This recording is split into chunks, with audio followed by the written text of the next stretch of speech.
विद्यार्थी मित्रांनो, मी श्रीमती जाधव विहार BK कावळे माध्यमिक आणि उच्च माध्यमिक विद्यालय राजारामनगर। आज आपण इयत्ता 10वी कुमार भारती विभाग 2 मधील पाठ क्रमांक 8 बघणार आहोत। पाठाचे नाव आहे वाट पाहताना। लेखिका आहेत अरुणा रामचंद्र ढेरे। यांचा जन्मसाल आहे 1957। प्रसिद्ध कवयित्री, कथालेखिका, संशोधक, समीक्षक, कथा आणि कादंबरी, ललित लेख, आस्वादक समीक्षा, संशोधनपर लेखन असे अनेक विविधांगी लेखन त्यांनी केलेले असून त्यांच्या लेखनाचं आगळं वेगळं वैशिष्ट्य म्हणजे काव्यात्मकता आणि मानवी नात्यांचा शोध ही त्यांच्या ललित साहित्याची वैशिष्ट्ये आहेत। त्यांनी जे काव्यसंग्रह लिहिलेले आहेत त्यामध्ये प्रारंभ, यक्षरात्र, मंत्राक्षर, निरंजन, जावे जन्माकडे, त्याचबरोबर कृष्णकिनारा आणि अज्ञात झऱ्यावर हे कथासंग्रह त्यांचे प्रसिद्ध आहे। तसेच त्यांनी काही स्फुट लेखनही केलेले आहे। त्या स्फुट लेखनाचे नाव आहे रूपोत्सव, रूपांचा उत्सव। मैत्रेयी ही त्यांची कादंबरी प्रसिद्ध असून नागमंडल, लोकसंस्कृतीची रंगरूपे, विस्मृतिचित्रे ही संशोधनात्मक समीक्षात्मक लेखन त्यांचं प्रसिद्ध आहे। विद्यार्थी मित्रांनो, प्राचीन संस्कृती व प्राचीन साहित्य यांचा प्रचंड व्यासंग असलेले प्रकाश पंडित डॉक्टर रामचंद्र चिंतामण ढेरे हे त्यांचे वडील। बालपणापासूनच त्यांना घरातच उत्तम दर्जाची हजारो पुस्तके आणि वडिलांना भेटायला येणारे नामांकित साहित्यिक यांचा सहवास लाभला। त्यामुळे त्यांच्या लेखनामध्ये बहुश्रुततेचे दर्शन घडते। विद्यार्थी मित्रांनो, जसं आपण म्हणत असतो की अनुवंशिक गुणांमुळे मनुष्य घडतो ना, तसं परिसरामुळे घडतो। घरातील कौटुंबिक वातावरणामुळे सुद्धा मनुष्य घडत असतो। इंदिरा गांधी ह्या त्यांच्या घरामधलं जे वातावरण होतं हे पूर्णपणे राजकारणमय वातावरण होतं आणि तत्कालीन म्हणजे देशाला स्वातंत्र्य मिळवून देण्याच्या दृष्टिकोनातून 4 सूत्र म्हणजे चतुसूत्री योजना जेव्हा राष्ट्रीय सभेने अंमलात आणण्याचं ठरवलं त्यावेळेस इंदिरेच्या घरात म्हणजे इंदिरा गांधींच्या घरामध्ये या गोष्टींवरती चर्चा व्हायला लागली की आपण स्वदेशी मालच वापरायचा, परदेशी मालाचा धिक्कार करायचा, निषेध करायचा, त्यानंतर राष्ट्रीय शिक्षण देणाऱ्या शाळेमध्ये शिक्षण घ्यायचं आणि देशाला स्वातंत्र्य मिळवून द्यायचं। अनेक लोक यायचे, इंदिरा गांधींच्या वडिलांना भेटायचे आणि ह्या सगळ्या चर्चा लहान असलेली इंदिरा ऐकत असायची। त्यावेळेस एकदा काय झालं तर ती छोटी असताना तिचा वाढदिवस होता आणि वाढदिवसाच्या वेळेस त्यांच्या वडिलांच्या मित्राने कुणीतरी एक परदेशातून फ्रॉक आणला।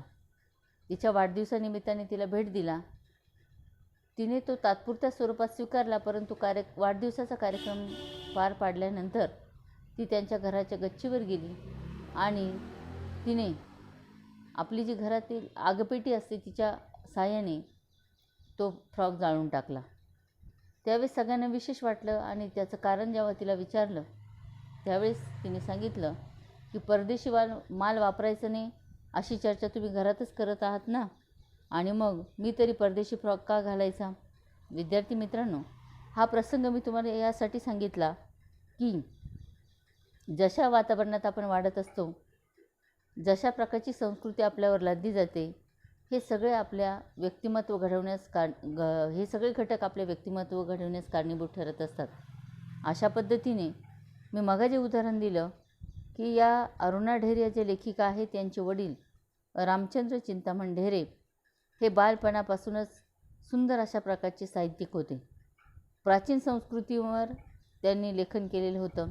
प्राचीन साहित्याचा त्यांचा प्रचंड गाढा अभ्यास होता आणि त्यामुळे त्यांनी त्यांच्या घरामध्येच अतिशय उत्तम दर्जाची पुस्तके त्यांना वाचायला मिळत होती।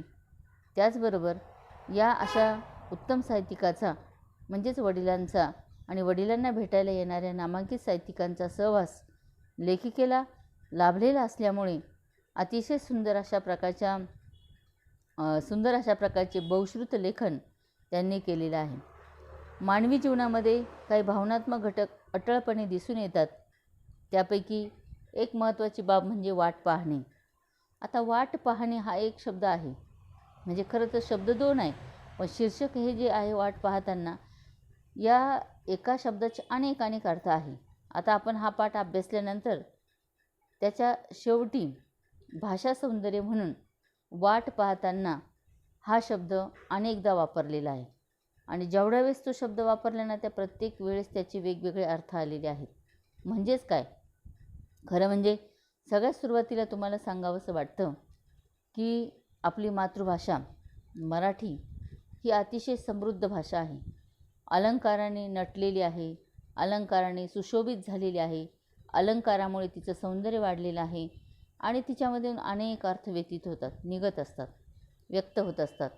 त्यामुळेच तर खरं तर आता 2-3 दिवसापूर्वीची गोष्ट जर आपण विचारात घेतली तर 1986च्या शैक्षणिक धोरणानंतर बदललेला जो शैक्षणिक धोरण आराखडा आहे तो 2019चा आता काल परवा त्याची जी काही बातमी आहे ती टी व्हीवर झळकली, पेपरमध्ये छापून आली की साधारणपणे आता पूर्वीचा जसा 10+2+3चा पॅटर्न होता म्हणजे अभ्यासक्रमाचा, तसा आता बदल करण्यात आलेला आहे. तो 5+3+3+4 आणि या अभ्यासक्रमाचं वैशिष्ट्य असं आहे की विद्यार्थ्यांना कृतीयुक्त बनवायचं आहे. त्यांना ज्या बाबीची, ज्या गोष्टीची आवड आहे, इच्छा आहे, जी कौशल्य, जे स्किल त्यांच्यामध्ये आहे ते त्यांना डेव्हलप करता आलं पाहिजे, ते त्यांना विकसित करता आलं पाहिजे. अशा दृष्टिकोनातून इयत्ता 5वीपर्यंत मातृभाषेतूनच शिक्षण देणं हे सक्तीचं करण्यात आलेलं आहे. विद्यार्थी मित्रांनो, मातृभाषेतून, मायभाषेमधून सगळ्या प्रकारचे वाक्य, सगळ्या प्रकारचे शब्द, सगळ्या प्रकारचे अर्थ आपल्या अंतःकरणापर्यंत पोहोचतात, आपल्याला आकलन होतं आणि सहजगत्या आपल्याला जीवन जगण्याचे चांगल्या प्रकारचे अर्थ कळू शकतात. किंवा एखादं पुस्तक जरी वाचलं तर त्या साहित्यिकाला नेमकं त्यातून काय अर्थबोध द्यायचा आहे तो सहजगत्या आपल्याला कळू शकतो. अशी सामर्थ्यता, अशी समृद्धी ही मराठी भाषेमध्ये आहे, आपल्या मातृभाषेमध्ये आहे. मी आता ही सुरुवातीला सांगण्याचं कारण असं आहे की आपल्या पाठाचं शीर्षकच आहे वाट पाहताना. आता वाट पाहणे या शब्दाचे अनेक अर्थ आहे, तर त्या अनेक अर्थाने लेखिकेने केलेला विचार यामध्ये आपल्याला अभ्यासायचा आहे. म्हणजेच थोडक्यात लेखिकेला असं म्हणायचं आहे की प्रत्येक व्यक्तीच्या जीवनामध्ये, प्रत्येक व्यक्तीच्या आयुष्यामध्ये कशाची ना कशाची तरी वाट प्रत्येकाला पाहावी लागते. ती अटळ गोष्ट आहे, म्हणजे न टळणारी गोष्ट आहे. तुम्ही बघा, आत्ताच तुमचा 10वीचा निकाल तुम्हाला मिळालेला आहे. मग अनेक जे विद्यार्थी होते, आता आम्ही ज्यांनी 10वीची परीक्षा दिली, ज्यांचा 10वीचा निकाल लागला त्याच्यानंतरची जी बॅच आहे, म्हणजे आता जी 9वीला होती त्यांचा निकाल दिल्यानंतर आम्ही आता ऑनलाईन सगळ्या प्रकारचे त्यांचे तास सुरू केलेले आहे. तर ते विद्यार्थी दररोज असं म्हणतात की आता हा भाग झालेला आहे, आता पुढचा भाग, त्या पुढच्या भागानंतर पुढचा भाग. समजा एखादा दिवस आम्ही त्यांचं लेखन पूर्ण करण्यासाठी ठेवला तरी पण ते विद्यार्थी म्हणत असतात की आता पुढचा पाठ कधी पाठवता मॅडम, व्हिडिओ क्लिप कधी पाठवता. म्हणजेच काय, हे विद्यार्थी वाट बघत आहे, त्यांना अभ्यासाची उत्सुकता आहे, त्याच्यामागे त्यांचे एक ज्याला आपण म्हणूया ओढ आहे. म्हणजे वाट पाहण्यामध्ये अर्थ काय आला, ओढ असणे. वाट पाहणे म्हणजे खरं प्रतीक्षा करणे, परंतु त्याच्यामागे खरं कारण काय, ओढ असणे. आता 10वीचा निकाल लागण्याच्या आधी पण अनेक विद्यार्थ्यांचे मेसेज येत होते, मला प्रश्न आपलं विचारत होते, फोन येत होते की आपला 10वीचा निकाल कधी आहे, कधी आहे, कधी आहे. म्हणजे किती दिवसाची मुलं वाट बघत आहे, किती दिवसाची मुलं प्रतीक्षा करत आहे, त्यांना किती दिवसाची ओढ लागलेली आहे, त्यांना किती दिवसाची उत्सुकता दाटून आलेली आहे की मला किती मार्क्स मिळणार आहेत, कोणत्या विषयात किती गुण आहे, मग मी आता कोणत्या शाखेकडे जाणार आहे. आता नवीन बदललेल्या अभ्यासक्रमाची बाब तात्पुरती आपण बाजूला ठेवूया, परंतु तरीसुद्धा मुलांना मला आता जीवन जगण्याचा चांगला मार्ग निवडण्यासाठी मी कोणत्या दिशेने जावे की जेणेकरून मला गुण कसे मिळालेले आहेत, अतिशय उत्सुकता, त्याची वाट ते बघत होते. विद्यार्थी मित्रांनो, हे 2-3 मी तुम्हाला अर्थ सांगितले, पण लेखिकेने त्यांच्या जीवनामध्ये अनुभवलेले अशा काही बाबी आहेत, अशा काही गोष्टी आहेत की त्या बाबींचा, त्या गोष्टींचा अर्थ वाट पाहणे या दृष्टिकोनातून आपल्याला सांगण्याचा प्रयत्न केलेला आहे. म्हणजेच काय, तर वाट पाहणे या गोष्टींचे अनेकविध पैलू उलगडून दाखवण्याचा प्रयत्न केलेला आहे. जेव्हा आपण वाट बघतो ना त्यावेळेस कधी सुखद अनुभव येतो, कधी दुःखद अनुभव येतो आपल्याला. त्यात कधी उत्कंठा असते, कधी हुरहुर असते, तर कधी दडपणसुद्धा असते, असते. थोडक्यात सांगायचं तात्पर्य असं आहे की एकच शब्द आहे, शीर्षक एकच आहे, पण या शीर्षकामागे अनेक अर्थ दडलेले आहे. आणि या लेखिकेचा मूळचा पिंड कवयित्रीचा असल्यामुळे त्यांचं जे लेखन आहे, त्यांच्या या लेखनामध्ये तरलता पाहायला मिळते, काव्यात्मकता पाहायला मिळते, सौंदर्यलक्ष्मी, संवेदनशीलता यांचा मोठ्या प्रमाणामध्ये आढळ आपल्याला बघायला मिळतो. खरं म्हणजे जन्मापासून PhD पर्यंतचं सगळं शिक्षण अरुणा ढेरे यांचं पुण्यामध्ये झालेलं आहे. आणि मी मघा सांगितल्याप्रमाणे त्यांच्या सगळ्या साहित्यामध्ये सुखदुःखात्मक आणि उत्कंठा किंवा हुरहुर दाटून येणारे असे अनेक अनुभव आपल्याला अभ्यासायला मिळतात. आता यामध्ये तुमच्यासमोर तुमचं पाठ्यपुस्तक असेल असं मी गृहीत धरते आणि पाठाचं प्रकट वाचन तुम्ही करून घ्यायचं आहे. परंतु आता मी त्या पाठाचा प्रत्यक्षात लेखिकेने वाट पाहताना या शब्दाचा दिलेला जे वेगवेगळ्या प्रकारचे अर्थ आहे ते तुम्हाला समजावून देणार आहे. विद्यार्थी मित्रांनो, याच्यामध्ये काही मुख्य पॉईंट्स आपल्याला बघायचे आहेत, मुख्य मुद्दे आपल्या लक्षात घ्यायचे आहे. खरं म्हणजे वाट पाहण्याची सुरुवात हा एक पहिला महत्त्वाचा मुद्दा आहे.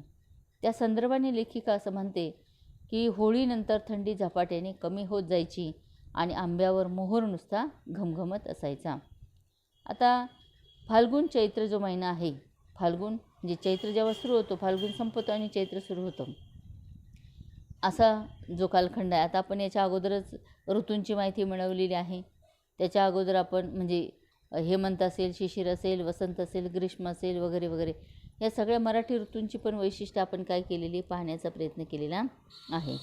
यामध्ये ग्रीष्म म्हणजे वैशाख ज्येष्ठ, वर्षा म्हणजे आषाढ श्रावण किंवा शरद ऋतू म्हणजे भाद्रपद अश्विन, अशा महिन्यांची वैशिष्ट्ये मी तुम्हाला सांगितलेली. किंवा शिशिर म्हटलं तर पौष माघ, वसंत म्हटल्यानंतर फाल्गुन आणि चैत्र. म्हणजे आपण जसं वसंत हृदय चैत्र हा जो पाठ अभ्यासलेला आहे त्या पाठाच्या अनुषंगाने तुम्हाला ती गोष्ट लक्षात येऊ शकेल. आता या ठिकाणी होळी संपली म्हणजे थंडीचे दिवस, होळीनंतरची जी थंडी आहे, होळीचा जो सण असतो ना तो थंडी संपली असं दाखवण्याचंच एक सूचक आहे असं म्हणायला हरकत नाही. मित्रांनो, आपली भारतीय संस्कृती एवढी छान आहे. या संस्कृतीमध्ये जेवढे 12 महिने सण उत्सव साजरे केले जातात ना, याच्या मागे शास्त्रीय कारण आहे, याच्या मागे नैसर्गिक घटना आहेत. आता थंडी कमी होणं आणि होळीचा सण येणं, होळीमध्ये थंडी लगेच संपून जाते आणि त्यानंतर खरोखर उन्हाळा ऋतू सुरू होत असतो. म्हणून होळीनंतर थंडी झपाट्याने म्हणजे जोराने कमी होत जायची. आणि लेखिकेने स्वतःचा अनुभव असं सांगितलेला आहे की थंडी संपली आणि उन्हाळा सुरू झाला की आंब्यावरती मोहोर, आंब्याची जी फुलं असतात, मोहोर म्हणजे आंब्याची फुलं, तर या फुलांचा वास, या मोहोराचा आंब्याचा जो मोहोर असतो ना त्याचा जो वास असतो, हा वास घमघमत असायचा. आता वास घमघमणे हा एक वाक्प्रचार आहे. याचा अर्थ आहे सुगंध दाटून येणं, सुगंध दाटून सगळीकडं पसरणे. अशा पद्धतीने जसं श्रावण महिना म्हटला ना, तुम्हाला माहिती असेल पारिजातकाचं जे झाड असतं ना, त्या झाडाला इतक्या कळ्या येतात आणि पहाटे त्या फुलांचा इतका सुंदर सडा पसरतो, तर बापरे, फक्त दृष्टीला तर सुकावतोच तो, परंतु आपलं जे नाक आहे ज्याच्यातून आपण सुगंध दुर्गंध सगळं घेतो, पण सुवास आपण ज्याला म्हणतो, हा अक्षरशः जी नाकाची भूक आहे असं मी म्हणेल ती पूर्णपणे भागवतो. मग तुम्ही सायंकाळच्या वेळेस त्या झाडाच्या जवळ उभं राहा किंवा थोडं अंतरावरही उभं राहा किंवा दुसऱ्या दिवशी पहाटे त्या फुलांच्या सहवासात जा, तुम्हाला तो सुगंध घमघमणे या शब्दाचा अर्थ मी तुम्हाला देऊ राहिले. घमघमणे हा शब्द पूर्ण अभ्यस्तमध्ये मोडतो. घमघम म्हणजे पुन्हा तेच पद परत आलेलं आहे, म्हणून या ठिकाणी तो शब्द पूर्णाभ्यस्तमध्ये मोडतो. परंतु याचा अर्थ काय सांगितलं मी, सुगंध दाटून येऊन आणि सगळीकडे पसरणे. या वाक्प्रचाराचा वाक्यात उपयोग करायला सांगितलं तर आपण कसं करणार. श्रावण महिन्यामध्ये सुनीताताईंच्या घरापुढे असणाऱ्या पारिजातकाच्या फुलांचा सगळीकडं फुलांचा सुगंध सगळीकडे घमघमत होता. अशा अनेक वाक्य तुम्ही टाकू शकतात. पण लेखिकेला अनुभव वेगळा द्यायचा आहे. लेखिकेने असं सांगितलं की जेव्हा आंब्याला मोहोर यायचं ना त्यावेळेसच आमची वार्षिक परीक्षा असायची. आणि वार्षिक परीक्षा म्हटलं तर काय, अभ्यास करायचा. परीक्षा जवळ येणं म्हणजे काय? परीक्षा तोंडावर येणं. तोंडावर येणं म्हणजे काय? नजीक येणं. परीक्षा नजीक येणं. साधारणतः आपण म्हणतो की आमची परीक्षा आणि ताईचं लग्न यांचा सुवर्णमध्ये जर म्हटलं तर माझी परीक्षा आलेली असतानाच लगेच ताईचं लग्न होतं न होतं तोच माझी परीक्षा तोंडावर आलेली आहे, असं सहजगत्या आपण म्हणू शकतो. अशा पद्धतीने नजीक येणं म्हणजे जवळ येणं. परीक्षा जवळ आलेली असायची आणि मुलांना सांगायला आनंद वाटतो की माझं बालपणसुद्धा खेड्यातच गेलेलं आहे. भलं मोठं 3 मजली माडीचं घर, परंतु एकत्र कुटुंब, जवळजवळ 40 माणसांचं कुटुंब असायचं आणि अशा 40 माणसांच्या कुटुंबाला खोल्या भरपूर असायच्या, परंतु सगळ्यांना एकत्र झोपणं, सगळ्यांनी एकमेकांशी गप्पा गोष्टी करणं हा आनंद मी पण अनुभवलेला आहे. उन्हाळ्याची सुट्टी म्हटली किंवा उन्हाळ्याच्या परीक्षेचा कालावधी म्हटला की मस्तपैकी मुक्त अंगणामध्ये, गच्चीमध्ये, गॅलरीमध्ये आम्ही अभ्यास करत असायचो. मोकळी मस्त फिरती हवा असायची. सगळेजण, लेखिकेने जो अनुभव सांगितलेला आहे ना, मोकळ्या अंगणात अंथरूण पडायची ती सुट्टी लागल्यावर.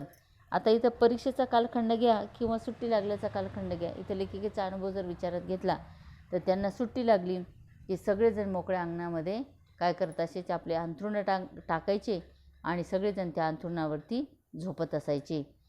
पण मार्च एप्रिलमध्ये मात्र लेखिका म्हणते की आमच्या परीक्षेचा अभ्यास करावा लागत असल्यामुळे आम्हाला गॅलरीमध्ये झोपायला मिळायचं.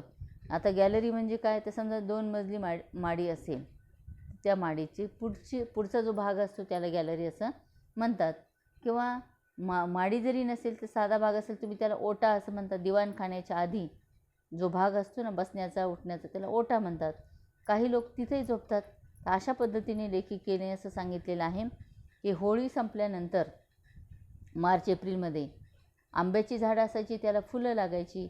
फुलं लागल्यानंतर त्याचा वास घमघमायचा. त्याच काळात आमच्या परीक्षा आलेल्या असायच्या आणि त्याच कालखंडामध्ये आम्हाला गॅलरीत अभ्यास करावा लागायचा. परंतु त्याच्यानंतर जेव्हा आमच्या परीक्षा व्हायच्या तेव्हा मात्र आम्ही आमच्या घराच्या पुढे जे अंगण असायचं त्या अंगणाच्या मोकळ्या जागेमध्ये सगळेजण अंथरूण टाकायचे आणि सगळेजण त्या ठिकाणी झोपत असायचे. आता लेखिकेने स्वतःचा अनुभव सांगितलेला आहे. त्या म्हणतात, रात्रीचे मौगार हात अंगावर फिरायला लागले की झोपेची गडद चाहूल येत असायची. आता मौगार हात हे कशाचे आहे? थंड हवा. मोकळ्या अंगणात झोपायचं आणि मस्तपैकी नैसर्गिक हवा जी म्हणतो आपण ती इकडून तिकडे फिरत असायची, जात असायची.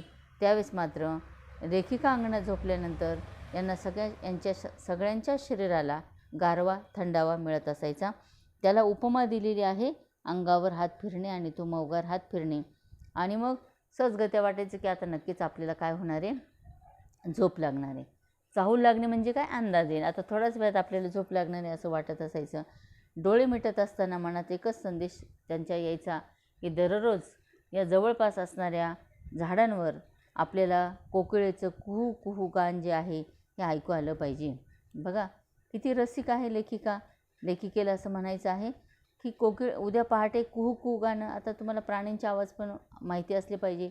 हे ध्वनिदर्शक शब्द आहे. कुहू कुहू हा ध्वनिदर्शक शब्द आहे. तसं कावळ्याची काय असते? काव काव. चिमणीची काय असते? चिवचिव. बेडकाचं काय असतं? डराव डराव. बरोबर आहे. कुत्र्याचं काय असतं? भू भू म्हणजे भुंकणं.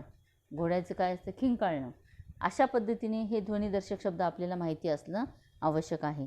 आणि दररोज पहाटे त्या अंगणात झोपल्यानंतर म्हणजे दरवर्षीचा अनुभव आहे त्यांचा की तिथे जे झाडं असायच्या अंगणाच्या अवतीभोवती त्या झाडांवर कोकिळा बसायची आणि ती मस्तपैकी पहाटे कुहू कुहू असं गुंजन करायची आणि तो आवाज त्यांच्या कानावर येत असायचा. म्हणून जेव्हा त्या म्हणतात की थंड हवा जेव्हा आमच्या अंगाला स्पर्शून जायची ना, तेव्हा आम्हाला असं वाटायचं की आता झोप तर लागणार आहे, पण पहाटे मात्र कोकिळेचं कुहू कुहू गाण ऐकू येईल का? आणि खरोखरच तसं घडून पण जायचं. पहाटे पहाटे गाढ झोपेत असतानाच कुहू कुहू असा आवाज त्यांच्या कानावर यायचा आणि त्या आवाजाची वाट पाहण्याचं सार्थक होऊन जायचं. बघा कसा मस्त वाक्प्रचार आलेला आहे.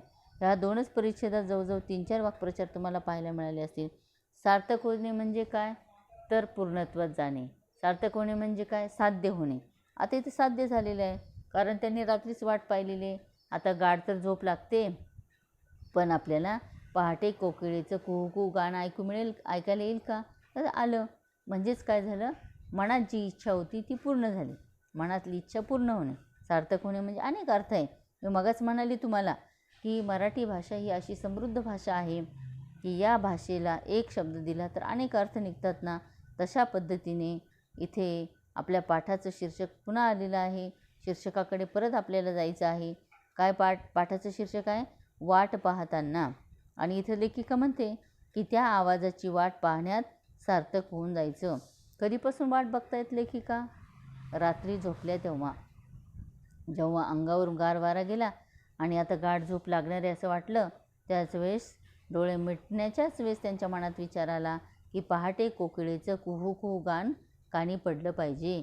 आणि योगायोगाने ते कुहू कुहू गाण त्यांच्या काय झालेलं आहे? कानी पडलं. म्हणजेच कशाची वाट बघत होत्या? कोकिळेच्या आवाज ऐकण्याची. हा पहिला मुद्दा. आता थोडक्यात इथं असं सांगायचं आहे बघा, होळीनंतर परीक्षा संपल्यावर अंगणात झोपण्याची संधी मिळायची. मोकळ्या नैसर्गिक वातावरणामध्ये सकाळी कुहू कुहू ऐकू येईल अशी आशा बाळगत असताना केव्हा तरी लेखिकेचा डोळा लागायचा आणि पहाटे पहाटे झोपेत असतानाच केव्हा तरी पुन्हा मधुर कुहू कुहू आवाज ऐकू यायचा. सुट्टीची वाट पाहणे, अंगणात झोपायला मिळण्याची वाट पाहणे, कुहू कुहू आवाजाची वाट पाहणे ही सर्व वाट पाहण्याची सुरुवात आहे. लक्षात घ्या, वाट पाहण्याची सुरुवात. मी मगच तुम्हाला म्हणाले होते की इथं आपल्याला काही थोडेसे मुख्य मुद्दे लक्षात घेऊन हा पाठ अभ्यासायचा आहे. आता पहिला मुख्य मुद्दा तुम्हाला मी सांगितलेला आहे, वाट पाहण्याची सुरुवात. तर कशाची सांगितलेली मी? सुट्टीची वाट पाहणे. का वाट पाहायची? मस्तपैकी काय, तुम्ही त्याला ग्रामीण भाषेत एक दंडाळी झोपणं म्हणतात बघा. म्हणजे एक दंडाळी म्हणजे काय, एकाच रांगेमध्ये असे सगळ्यांनी झोपायचं आणि झोपता झोपता मस्तपैकी गप्पा गोष्टी करत, कधी कोणाला काय डोळा लागून जाईल पत्ता लागायचा नाही असं झोपणं. त्याच्यानंतर दुसरी गोष्ट काय सांगितलेलं आहे मी, की अंगणात झोपायला मिळणं आणि कुहू आवाज. दुसरा महत्त्वाचा मुद्दा लेखिकेने असा दिलेला आहे की सुट्टीची वाट पाहणं तर तेव्हापासून सुरू असायचं, पण अभ्यासाचा मात्र कधी लेखिका आळस करत नसायच्या. त्यांना पाठांतर आवडायचं.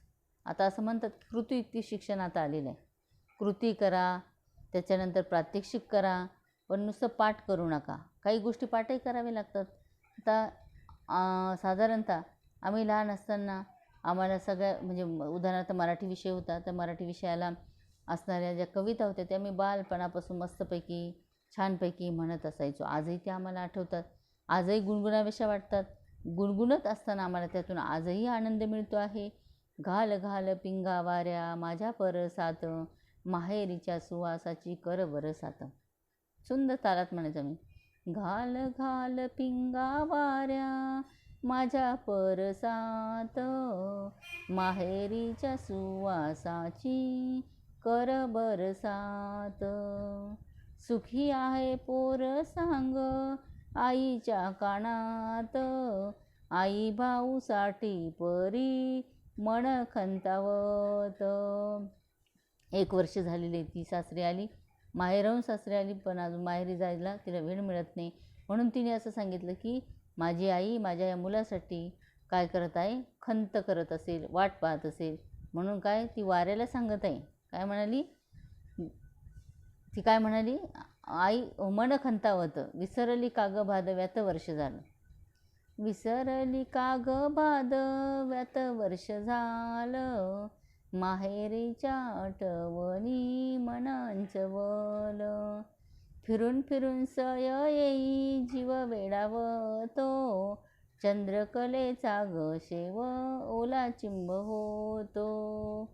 काळ्या कपिलीची नंदा खोडकर फार, हुंगू हुंगुनिया करी कशी ग बेजार. परसात पारिजातकाचा सडा पडे, कधी फुल वेचायला येशील तू गडे. भरपूर मोठी कविता आहे मित्रांनो. मी आता हे उदाहरण का दिलेलं आहे की आम्ही लहानपणी मस्त कविता म्हणायचो आणि अजूनही आम्हाला गुणगावेसे वाटतात. इकडे तिकडे चोहीकडे, किंवा भरपूर आहे. औदुंबर नावाची कविता असेल. आम्ही लहान होतो, इवल्या इवल्याचे टिकल्या टिकल्यांचे देवाचे घर बाई उंचावरी, ऐका माझा तर ऐक खरी. किंवा आम्हाला बैलपोळा कविता होती. शिंगे रंगविले बासिंगे बांधिले चढविल्या ओळी ऐनी दार राजा परदान हकीत दिवान. किती सुंदर कविता होती. आजही आम्हाला ते म्हणावेशा वाटतं. ते मी हे उदाहरण तुम्हाला एवढ्यासाठी दिलेले मित्रांनो, की जी लेखिका म्हणते ना की आम्हाला पाठांतर आवडायचं, काही पण कविता पाठ करणं असेल, व्याख्या पाठ करणं असेल, आणखीन काय असेल, अशा पद्धतीने जे पाठांतर आहे ना ते आजपर्यंत स्मरणात आहे, लक्षात आहे. म्हणून तसं लेखिकेचा अनुभव असावं. त्या म्हणतात की मला पाठांतर आवडायचं. जी नेमून दिलेली पुस्तकं होती म्हणजे अभ्यासक्रमाची तुमची जशी आता आहे ती पुस्तकं आणि त्याच्याही व्यतिरिक्त गोष्टींची पुस्तकं हे सगळं आवडीने वाचली जायची. त्यांनी असं सांगितलेले अनुभव. पण अभ्यासाचं वही पुस्तक जरा बाजूला झालं की पुन्हा सुट्टीची आठवण उसळी मारून यायची. म्हणजे लेखिका का कशाची वाट बघते? सुट्टीची. अभ्यास करता अभ्यास तर झाला पाहिजे, पाठांतर झालं पाहिजे आणि पुस्तकं वाचली पाहिजे. ती वाचत असताना पुन्हा आठवण जागी व्हायची. काय? सुट्टी म्हटलं का कधी मामाच्या गावी जाणं, त्या ठिकाणची मजा अनुभवणं, अतिशय सगळ्यांनी एकत्र येणं, वेगवेगळ्या प्रकारचे खेळ खेळणं, असा प्राचीन काळ होता मित्रांनो. आज तुम्ही आम्ही काही नाही, टी व्हीच्या समोर बसतो आणि टी व्हीवरचे वेगवेगळे कार्यक्रम बघतो. जे पाहिजे ते न घेता वाईट घेतो. हातात 24 तास आपल्या मोबाईल असतो. जो अभ्यास त्याच्यातून करायचा आहे, आंतरजालाच्या साहाय्याने माहिती मिळवायची, ती न घेता आपण प्रत्यक्षात वेगवेगळ्या प्रकारचे गेम खेळत असतो.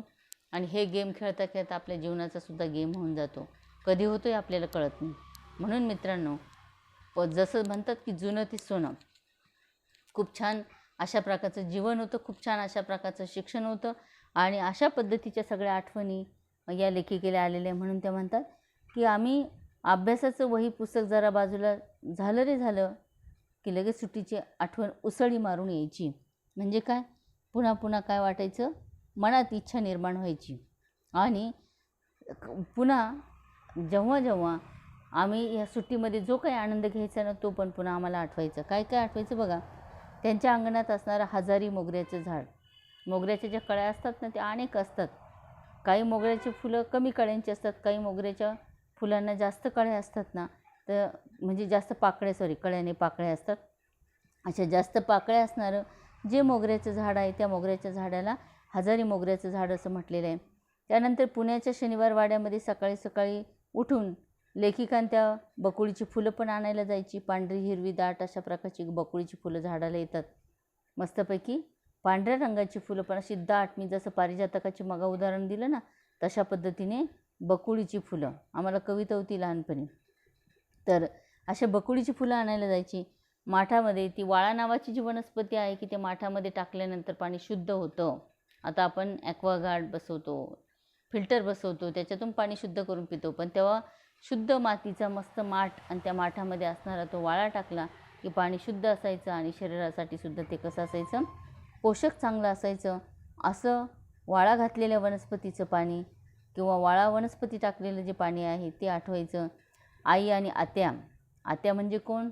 वडिलांची बहीण आणि आई यांची उन्हाळ्यामध्ये कुरडया करणं, पापड्या करणं, पापड करणं आणि हे सगळं करण्याची गर्दी घाई.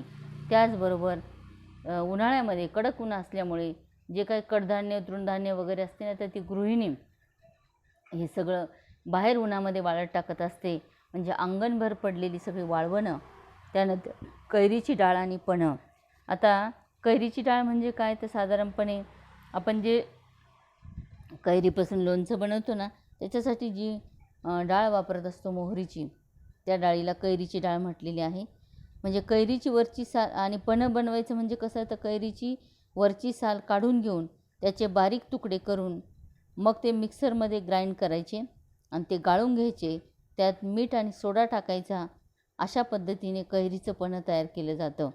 आणि लोणच्याचा जो खार असतो ना म्हणजे मोहरीचा, त्याला काय म्हटलेलं आहे? कैरीची डाळ असा शब्दप्रयोग वापरलेला आहे. तर कैरीची डाळ आणि पणं घरामध्ये नेहमी दिसायचं. कधीमधी घरची परवानगी मिळाल्यानंतर चोखायला मिळणारे बर्फाचे गोळे.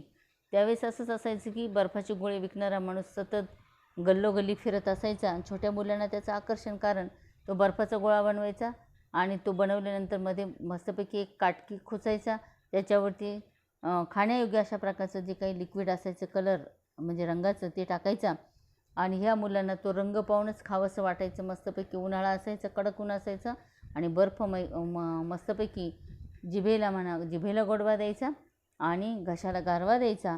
अशा प्रकारचे बर्फाची गोळीसुद्धा हे छोटे मुलं आपल्या लेखिकांनी अनुभव सांगितलेले की खात असायचं, खावंसं वाटायचं. अजून काय आठवायचं? ऊसाचा ताजा रस.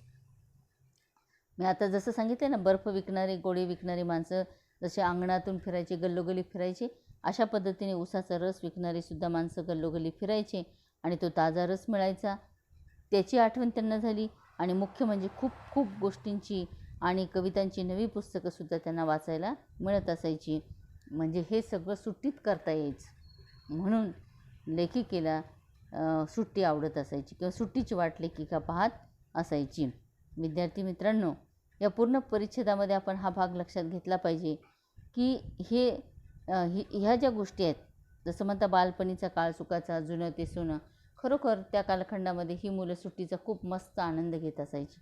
आपण आता आपलं जीवन कृत्रिम बनवून टाकलेलं आहे आणि ह्या सगळ्या गोष्टींपासून आपण लांब चाललेलो आहोत. आता बघा, आपण वरचा जो परिच्छेद अभ्यासला ना, त्या परिच्छेदामध्ये नेमके लेखिकेने पहिला मुद्दा सांगितलेला की आम्ही सुट्टीची वाट पाहायचो. तर त्याचं कारण मग आपण पाहिलं की मस्तपैकी एक म्हणजे अंगणामध्ये सगळेच बरोबर अंथरूण टाकून सगळे बरोबर झोपत असायचे, पहिला मुद्दा. दुसरा मुद्दा म्हणजे काय, तर सुट्टी लागल्यानंतर अंगणामध्ये असणारा जो हजारी मोगराचं झाड असायचं, त्या झाडाला लगडलेली फुलं पाहायला भेटायची, तोडायला भेटायची, वास घ्यायला मिळायचा. त्यानंतर सकाळी उठून पुन्हा शनिवार वाड्याकडे जायचं आणि तिथली बकुळीची फुलं तोडून आणायची, त्याचा वास घ्यायचा, तो आनंद वेगळा. त्यानंतर माठातलं थंड थंड वाळा घातलेलं पाणी प्यायला मिळायचं. आई आत्या कुरडया वगैरे करायच्या, त्या कुरडयांच्या चीक असतो तो पण खायला मिळत असावा लेखिकेला. त्याच्यानंतर पापड बनवायचे, त्या पापडांच्या लाट्यासुद्धा कुणी आवडीनं खातं. लाटू लागतो, लाटता लाटता गप्पा होतात, त्या पापड्या वगैरे वाळते टाकतात, एकमेकांच्या सहकार्याने ही सगळी कामं होत असायची आणि सगळी वाळवण अंगणभर पडलेली असायची. आई आत्या ते सगळं चाळून वगैरे मग पुन्हा ते गोण्यांमध्ये, पोत्यांमध्ये किंवा तुमचे डबे वगैरे असतात, कोठे असतात, त्यामध्ये भरून ठेवणं. कैरी असायची, आंबट कैरी जेवणाबरोबर खाणं. कैरीचं लोणचं बनवलं जायचं, ते खायला मिळायचं. त्या लोणच्यामधलं पुन्हा काय मिळायचं खायला, डाळ म्हणजे खार म्हणतात तुम्ही, ते खायला मिळायचं. आणि सगळ्यात गोष्ट म्हणजे कैरी असायची, त्यामुळे त्या कैरीचं पन्हंसुद्धा तयार केलं जात असायचं. त्यानंतर बर्फाचे गोळे, उसाचा रस, या सगळ्या गोष्टी सुट्टीमध्ये अनुभवायला मिळायच्या, खायला मिळायच्या, आनंद मिळायचा आणि आणखीन कवितांची नवी नवी पुस्तकंसुद्धा वाचायला मिळायची. म्हणून लेखिका सुट्टीची वाट पाहत असायची. आता इथं लेखिकेला कोणता अनुभव आलेला आहे? सुखद अनुभव. सुट्टी लागली की हे सगळ्या आनंदाच्याच गोष्टी अभ्यासायला मिळतात, आपल्या अनुभवायला मिळतात. म्हणून हा पहिला काय आहे? सुखद अनुभव आहे बघा. त्यानंतर लेखिकेने पुढच्या परिच्छेदात सांगितलेलं आहे, आठवण सांगितलेली बघा. त्यांनी सांगितलं की त्यांचा मोठा वाडा होता. आता पूर्वी तुम्ही गावामध्ये जर गेला ना, तर गावांमध्ये सुद्धा तुम्हाला ही संकल्पना सहजगत्या अभ्यासता येणार आहे. वाडा म्हणजे काय? अनेक घरं असे रांगेमध्ये असतात, सी आकारात, यू आकारामध्ये, किंवा तुमचा इंग्रजीचा ओ आकार, याच्यामध्ये पण असू शकतात.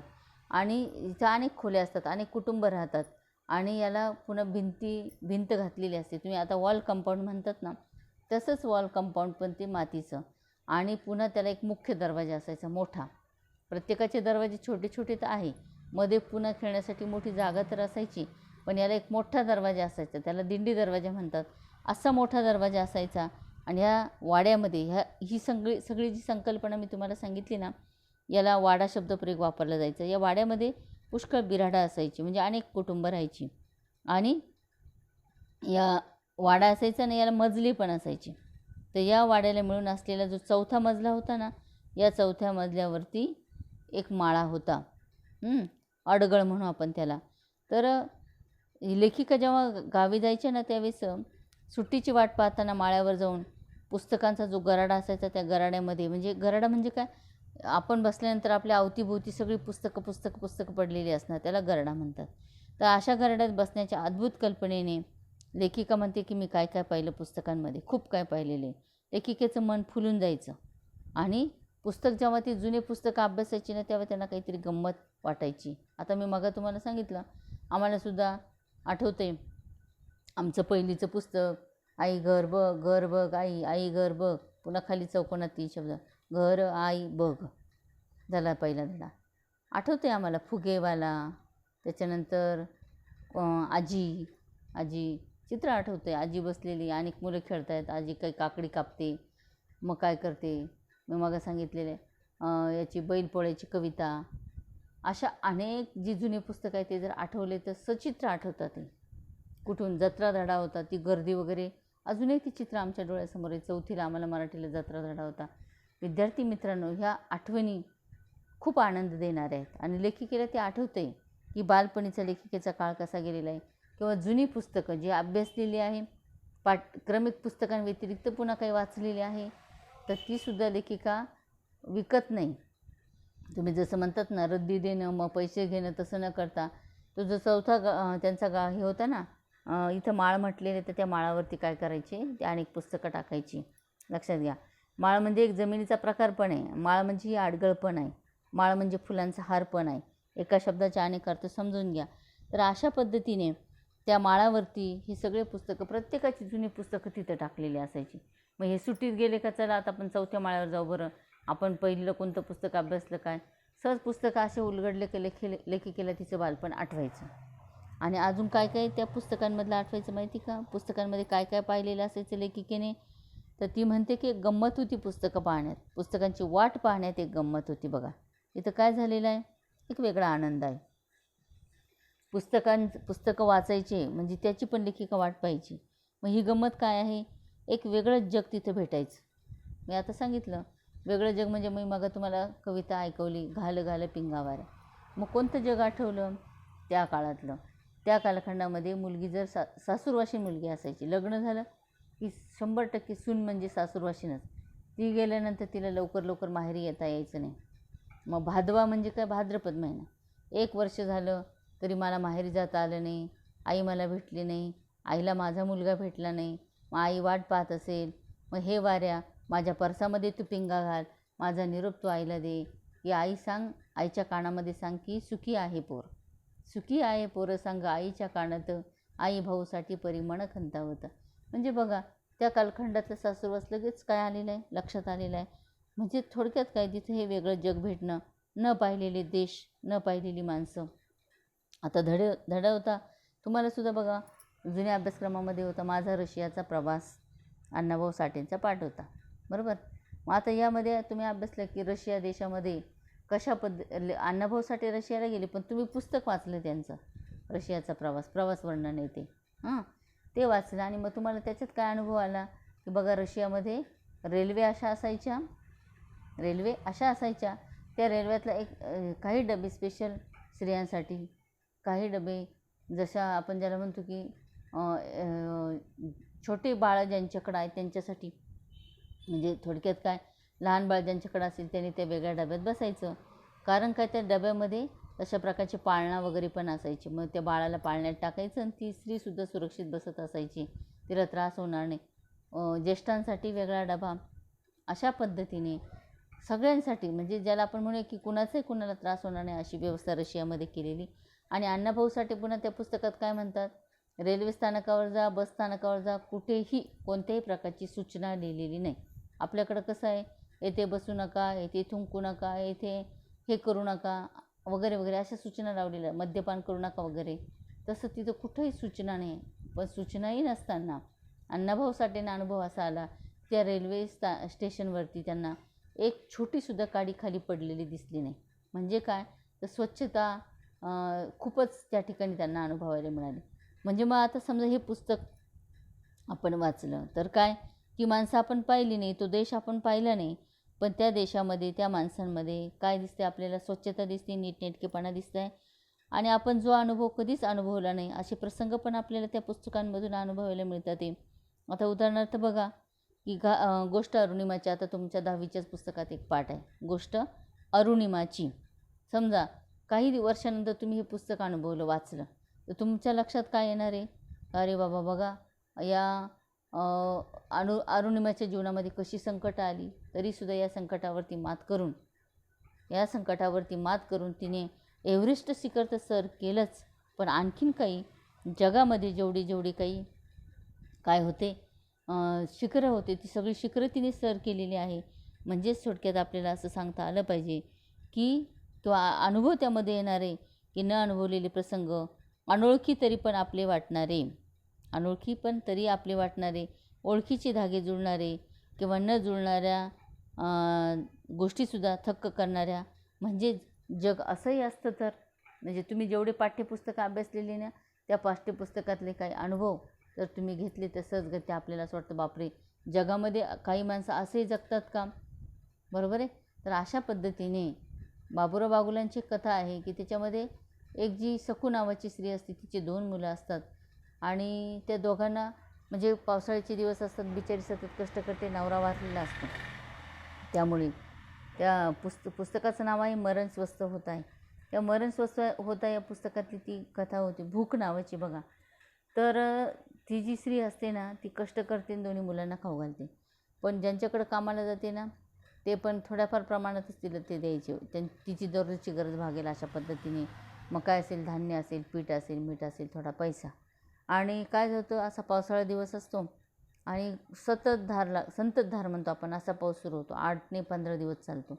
या बिचारीला त्या पावसामुळे तिच्या घरातून दुसरीकडे जाता येत नाही आणि त्याच परिस्थितीमध्ये तिचं अंग असं फणफणतं तापाने. तिला प्रचंड ताप येतो, उठता येत नाही, बसता येत नाही. 2 मुलं घरात, नवरा वारलेला. म्हणून ती मोठा जो मुलगा असतो ना, त्याचं नाव भिका असतं आणि छोटा असतो त्याचं नाव बन्या असतं. तर तो भिकाला सांगते की जा रे बाबा, तू पाटलीनीकडे जा आणि थोडं बघू काहीतरी माग बाबा. तो म्हणे मी नाही जाणार, पाटलीन माझा अपमान करते. त्यावेळेस ती म्हणते अरे बाबा जा, पोटासाठी काही सहन करावं लागतं. म्हणून जेव्हा तो जातो ना, त्या पाटलींशिवाय देतेच आणि बरोबर काय ते पारशिळे वगैरे कोरके म्हणतात ना, ते त्याच्याबरोबर देते, घेऊन येते, आईकडे देतो. आई म्हणते अरे खा बाबांनो. ते कडक कोरके चावत असताना आईला आनंद वाटत असतो, कारण पोरांच्या पोटात काहीतरी जाते. आणि त्यानंतर 8-10 दिवस जातात, कसे तरी ते दिवस काढतात आणि मग तो एवढ्या पावसामुळे काय होतं, त्या नदीला पूर आलेला असतो. तर त्या पुरामुळं त्यांना मासे पकडायला जाता येत नाही. तरी एवढा पूर आलेला असताना हिच्या अंगात ताप तर कमीच झालेला नाही. म्हणून ती त्या मोठ्या मुलाला म्हणते अरे भिका जा रे, नदीकडे जाय बरं, पूर थोडा ओसरला का पाहू नये, मासे बिशे पकडता आले तर बरं होईल, तुम्हाला लई दिवसाचं खायला भेटलं नाही, असं म्हणते आणि त्याला पाठवते. तो जेव्हा जातो ना घ्यायला, पाहायला, तेव्हा तो इतका पळत येतो घरी, म्हणतो आई आई खरंच पूर ओसरलेला आहे, इथपर्यंत पाणी आहे, तिथपर्यंत पाणी, असं सांगतो. तिच्या अंगात ताप आहे मित्रांनो, तरी पण उठते आणि प्रेमापोटी, मुलांच्या प्रेमापोटी, वात्सल्यापोटी ती जाते. त्या नदीच्या त्या गाळामध्ये पाय टाकते आणि काही मासे पकडते, छोट्याला बसून ठेवते, मोठ्याला मदतीला घेते आणि त्या पुरामध्ये वाहून आलेले मेलेल्या सापांचं असं ते आपण जसं कपडा पिळतो ना, अशा प्रकारची गुंडाळे तिच्या पायाला लागतात. ती उचलते, अशी लांब पण फेकते. परंतु एक तिला खरं अहिर मासा पाहिजे असतो. अहिर म्हणजे खूप मोठा असतो तो, त्याच्यामध्ये जीवनसत्व खूप असतात, असा मासा तिला पाहिजे असतो. म्हणून ती शोधण्याचा प्रयत्न करत असते, परंतु तो मासा मिळतच नाही. आणि शेवटी ती कंटाळते, ताप तर खूपच भरलेला आहे आणि ती ठरवते की चला आता आपण काय करू, घरी जाऊ बा, काय सापडत नाही अहिर मासा, जो मिळाला तो घेऊ. त्याच्या आधी थोडे मासे जमवलेले असतात ना, ती भिकाला सांगते की जा गावामध्ये एवढे विक आणि पैसे येतील. त्याच्यात वाण्याचं दुकान असतं, किराणा दुकान, त्याच्याकडून तू तांदूळ घेऊन ये आणि आल्यानंतर आपण भात शिजवू आणि मासे त्याची भाजी करू आणि खाऊ. आता भाजीला काय ना मसाला ना तेल असणारी फक्त एवढी 3 दगडाची चूल, त्याच्यावर ते मातीचं भांडं ठेवायचं, त्याच्यात ते उकडं टाकायचे आणि फक्त खायचे, असं त्यांचं जेवण. तो जातो, विकतो, घरी घेऊन येतो आणि ही जेव्हा तिला नंतर निघायचं, तिला तो चमकणार अहिर मासा सापडला, त्याचा आनंद होतो. ती पकडते आणि पटकन घरी जाते. घरी गेल्यानंतर ती तिचं पातळ वगैरे बदलते, ओलं झालेलं असतं मस्तपैकी, तिथं अंधारच असतो. तर त्या ठिकाणी तिला उजेडाची पण गरज नाही, फक्त चूल पेटवते, त्या चुलीच्या उजेडातच ती तो मासा कापते, तापही आलेला असतो आणि कापून शिजत टाकल्यानंतर पोरांना खाऊ पण घालते पोटभर. ती म्हणते की भिका मोठा असल्यामुळे त्याची भूक तर एवढी होती ना, अर्धं ताट भरून दिलं तेवढं त्याने पटापट 5 मिनटात खाऊन टाकलं. छोट्याने काही खाल्लं नाही, तो माझ्याजवळ बसायचा, त्यालाही ताप चढला. आणि नंतर जेव्हा ती झोपते ना, त्या झोपेमध्ये तिचं घर असं गळकं असतं, टप पाणी पण अंगावर पडायचं. ती झोपते त्यावेळेस तिला असं स्वप्न पडतं, मोठ्याने ओरडली, भिका साप, असं मोठ्याने ओरडली. आणि तिला असं जाणवलं मी माझ्या मुलांना सापच खाऊ घातला,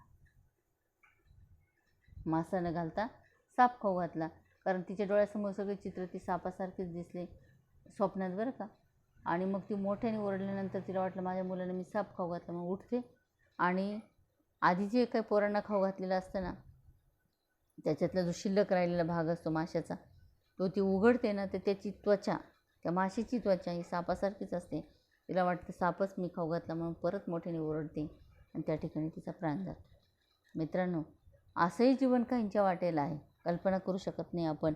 तुम्ही अनेक पुस्तकं वाचा, कशा कशा पद्धतीचं जीवन कोणाकोणाच्या वाटेला कसं येतं, अतिशय भयानक. नागिन कथा संग्रह आहे, नागिन कथा संग्रहामधली वर्दी नावाची कथा वाचा, बन्या आणि सत्ताप्पाचं जीवन कसं आहे. मित्रांनो, सांगायचं तात्पर्य असं की हे पुस्तक आपल्याला खूप काही देऊन जातं. आता ही कथा जर तुम्ही ऐकली, वाचली ना, तुम्हाला काय वाटलं, अरे आपण तो किती सुखात जीवन जगतोय. पण ही कथाच वाचली नाही ना, तर आपण म्हणू बापरे, बघा ना त्याचं जीवन किती सुखी आणि माझं जीवन बघा कसं दुःखी आहे. म्हणजे पुस्तकं तुम्हाला खूप काही देऊन जातात, पुस्तक खूप काही तुम्हाला ज्ञान देतात. ग्रंथ हे गुरु, ग्रंथ हे मित्र, असं आपण का म्हणतो. तर सांगायचं तात्पर्य मित्रांनो, आता मी जरी थोडीशी लांब गेलेली असले तरी पण तुम्हाला या ठिकाणी सांगण्याचं मला गरजेचं आहे की किंवा तो प्रीतम पाठ तुमचा आता माधुरी शानभागचा तुम्ही पाहिला असेल, कसा धागा जुळलेला आहे त्या शिक्षिकेचा आणि त्या प्रीतमचा, कशा पद्धतीने तो म्हणजे बाई पण त्याची गरज भागवतात. बाईंना तो बांगड्या देतो आई वारल्यानंतर. तो नंतर मोठा होतो, मग या बाईंना बोलवतो, त्यांच्या पाया पडतो. आईंनाच लग्नाची ती साडी, चांगली साडी जशी म्हणतात ना, नवरदेवाच्या आईला देतात, ती साडी बाईंना देतो. आणि इतका मोठा तो बनतो. एकमेकांमध्ये प्रेम असल्यामुळे हे जे धागे जुळले जातात ना, तर हे जुळणाऱ्या धाग्यांच्या गोष्टी घ्या किंवा न जुळणाऱ्या धाग्यांच्या गोष्टी घ्या, ह्या सगळ्या गोष्टी, हा सगळा इतिहास, अनेकांनी रचलेली गाणी, अनेकांनी लिहिलेली साहित्य, हे सगळं वाचत लेखिका आल्या. पण ते पुस्तकं तसेच ठेवलेले असल्यामुळे जेव्हा लेखिका सुट्टीमध्ये गावी जायच्या ना, तेव्हा त्या 4थ्या माळ्यावर गेल्या की सगळ्या प्रकारची पुस्तकं वाचायच्या आणि पुन्हा त्यांना त्यांचं बालपण आठवायचं बघा. आणि जे सुचलं, जे लिहावंसं वाटलं ते कसं लिहू शकले आहे ती माणसं, असे विचार त्यांच्या मनात येत असायच्या. आणि मग त्यांना भाषेची ताकद कळायची. बापरे, काय ताकद असते भाषेमध्ये. आताच तुम्हाला मी सांगितलेलं आहे भाषेची ताकद, बरोबर आहे ना. घार हिंडते आकाशी, चित्त तिचे पिलांपाशी, असं सुभाषित आहे. पण घार हिंडते आकाशी म्हणजे काय, त्याच्यातला अर्थ बघा. चित्त तिची पिलांपाशी म्हणजे ती आकाशी फिरते कशासाठी, पिलांनाच बक्ष आणण्यासाठी. पण पुन्हा इजा पिलांना होऊ नये म्हणून तिचं पुन्हा लक्ष त्या पिलांकडेच आहे. अशा पद्धतीने अनेक महत्त्वाच्या बाबी आपण या ठिकाणी लक्षात घेतल्या पाहिजे. पुस्तकातून घडणारे जगाचे दर्शन हा भाग लेखिकेने या ठिकाणी सांगितलेले आहे. म्हणून पुस्तक वाचण्याची वाट पाहण्यामध्ये उन्हाळ्याच्या आधीचा काळ इतका वेळ लावायचा की बस, असं म्हटलेलं उद्गारवाचक चिन्ह. उन्हाळ्याची सुट्टी कधी लागते का, कारण मी मग जसं सांगितलं, बकुळीची फुलं, वाळा घातलेलं पानं, कैरीची डाळ, अंगणात पडलेले वाळवण, कुरड्या पापड्या, हे सगळं जसं आहे तसं. दुसरा मुद्दा काय, लेखिकेला सुट्टीमध्ये घरी गेल्यानंतर सगळ्या प्रकारची पुस्तकं, जुनी पुराणी पुस्तकं काढून आणि वाचता येत असायची, त्याच्यातला आनंद घेता येत असायचा. अजून लेखिका कशाची वाट पाहायची बघा. एक वाट पाहणं होतं ती म्हणजे पोपटाची आठवण. पोपटांचा थवा. त्यांच्या घरामागे एक मोठं उमराचं झाड होतं. आणि जेव्हा उन्हाळ्याचे दिवस असायचे ना, त्यावेळेस उन्हं तापण्याचे दिवस म्हणजे उन्हाळ्याचे, की ते पोपटांचे थवे उमरावर येऊन बसायचे. आणि खरं तर ते पानं जर पाहिली ना उमराच्या झाडाची, तर ती जरा वेगळीच असतात. आणि त्या पानांवर किंवा त्याचे जे काही खोड असतं किंवा फांद्या असतात ना, त्याच्यावर अशा गाठी आलेल्या दिसतात. असं गाठींचं ते झाड जेव्हा त्यांनी सांगितलं पिक्या उंबरांनी आणि रागूंच्या हिरव्या पंखांनी इतकं सुंदर होऊन जायचं की वाट पाहायची ते थव्यांची. म्हणजे उंबरं असायची हिरवी आणि त्याच्यावरती पुन्हा असणारी ती पानं. पुन्हा ह्या पोपटांचा, रागूंचा, पोपटला समान शब्द रागू, यांचा थवा येऊन बसायचा. थवा म्हणजे मोठा समूह. तो बसला की मस्त सुंदर दृश्य दिसत असेल बघा. पानं हिरवी, फळं हिरवी आणि त्या गाठी आलेल्या त्या म्हणजेच तेच फळं. आणि सगळ्यात महत्त्वाची गोष्ट म्हणजे बसलेले पोपट पण हिरवे. एकदम सुंदर दृश्य. पण काही दिवसानंतर मात्र ते जे काही फळं असायची ती काय होऊन जायची, पिकून जायची, ती लाल रंगाची दिसत असायची. म्हणून त्या म्हणतात, त्या लालसर गोड झालेल्या उंबरांची माझ्या मनामध्ये जाग्या होणाऱ्या कितीतरी कवितांची पुन्हा पुन्हा आठवण येते. गावाकडं का जावं वाटते, परीक्षा कधी का संपावीशी वाटते, पटकन सुट्ट्या का लागाव्याशा वाटतंय. तर लेखिकेला तिच्या गावी गेल्यानंतर हा सगळ्या प्रकारच्या छान छान गोष्टी अनुभवायला मिळत आहे. त्यानंतर पुढचा महत्त्वाचा मुद्दा सांगितलेल्या लेखिकेने ती म्हणजे कवितेची मैत्री. आता लेखिकेला कविता, खरं म्हणजे त्यांचा हा पाठ तुम्हाला अभ्यासक्रमात टाकलेला आहे. पण अरुणा रामचंद्र ढेरे, मग मी त्यांचं एक विशेष सांगितलं होतं की मूळ पिंड कवयित्रीचा. त्यामुळे त्यांच्या लेखनामध्ये काव्यात्मकता दिसते, तरलता दिसते, सौंदर्य लक्ष्मी दिसते. आताच तुम्ही पाहिले ना काय सौंदर्य दिलेल्या शब्दांमध्ये बघा ना, अंगणभर पडणारी वाळवणं, पापड्यांची घाई, किंवा आता आपण पाहिलेलं आहे की केवढं तर नवे पण भेटत असायचं अशा पद्धतीने. तर लेखिका म्हणजे आता ह्या लेखिका म्हणजे थोडक्यात कवयित्री म्हणूया. त्या कवितेचं बोट घट्ट धरून चालायचे. म्हणजे काय, खूप कविता त्यांनी रचलेल्या. भाषेचं सौंदर्य पहा. त्या म्हणतात, मग कवितेचं बोट मी चांगलं घट्ट धरून ठेवलं. बोट घट्ट धरून ठेवलं म्हणजे काय, नात जशी आजीचं बोट धरते सुटू नये म्हणून घट्ट धरते ना, तसं लेखिकेने अनेक कविता केलेल्या आहे. कवितेची लेखिकेची मैत्री झाली आणि जसं आपण आपली नेहमीची मैत्रीण असते, तिला आपण कधी पण हाक मारतो, तिच्याकडं जातो, आणि आपल्या मनातलं जे काय असतं ना ते आपण, मी म्हणेल आई वडील भाऊ यांना न सांगता आपण मैत्रिणीकडे सगळ्या पद्धतीने ते सांगत असतो ना, तसं लेखिका म्हणते की मला कविता ही मैत्रीण म्हणून होती. फक्त फरक एवढाच होता की हवं तेव्हा तिच्याकडं ती माझ्याकडे यायची. आता याचा अर्थ काय, आता बघा लेखिकेची भाषाशैली किती छान आहे. हवं तेव्हा ती माझ्याकडे यायची म्हणजे काय, कविता आता बसले चला मी एक कविता करतो असं असतं का हो? नाही. तुम्हाला माहिती आहे, तुम्ही इयत्ता 9वीमध्ये अभ्यासलेलं आहे की रामजन्माचं गाणं लिहायचं होतं गदी माडगुळकर, ज्यांनी गीत रामायण एवढं मोठं काव्य लिहिलं ना, दीर्घ काव्य लिहिलं ना, त्यांना शब्दप्रभू उपमा दिलेली आहे. तरीसुद्धा त्यांना रामजन्मावरती गाणं लिहायला जेव्हा सांगितलं ना, त्यावेळेस मात्र ते गाणं त्यांना जवळजवळ एक पुरा दिवस गेला, पूर्ण रात्र गेली, मग पहाटे त्यांना ते 4 ओळी स्फुरल्या. अर्थात ही कशी असते, कविता ही लक्ष्मीसारखी लहरी असते. आली तर खूप येते, नाही तर येत नाही. बसलं तर छान आहे कविता, एका वेळात तुम्ही 2-3 पानाची लिहू शकाल. नाही तर तुम्हाला एक कविता पूर्ण करण्यासाठी 2 महिने, एव्हाना 2 वर्षसुद्धा लागू शकतात. असाही काही कवींचा अनुभव आहे मित्रांनो. आणि म्हणून इथं सांगितलेलं आहे की ती माझ्याकडं हवं तेव्हा ती माझ्याकडे यायची. कधी कधी तर रात्रीसुद्धा यायची, मध्यरात्रीसुद्धा यायची. हे जे कवी असतात ना, या कवींना असं तो एक छंद, तो एक नादच असतो बघा. रात्री बेदरात्री कधी जाग आली ना, तर त्यांना एक कल्पकता त्यांच्या मनात सतत घुटमळत असते. प्रतिभा सामर्थ्य त्यांच्याकडे असल्यामुळे ते सतत विचार करत असतात, मला अशा पद्धतीच्या काव्याला जन्माला घालायचं आहे. ते विचार करतच असतात आणि त्यातून योगायोगाने कधी कधी खूप सुंदर असं काव्य जन्माला येतं. तशा पद्धतीने रात्री म्हणा, मध्यरात्री म्हणा, ती येते. म्हणजे काय, प्रतिभाशीलता. पण कधी कधी यांना असं वाटत असतं की खूप काही लवकर कविता करावी, पण ती लवकर कविता करता येत नाही. म्हणून लेखिका म्हणतात की मला कधी कधी खूप वाट पण बघावी लागत असायची. तर त्या म्हणतात की हाक मारल्यावर हमखास येईल असं पण नसायचं कवितेचं. त्या एका दृष्टीने म्हणतात की कविता ही काय आहे, माझी मैत्रीण आहे. परंतु मैत्रिणीला हाक मारल्यावर ती जशी येते ना, तसं इथं कवितेचं नसायचं. हाक मारली ती हमखास आली, नक्की आली, 100% असं नाही. मग कवितेची वाट पाहायची, कधी सुचेल बरं, वाटत पाहत राहायची, प्रतीक्षा करत राहायची.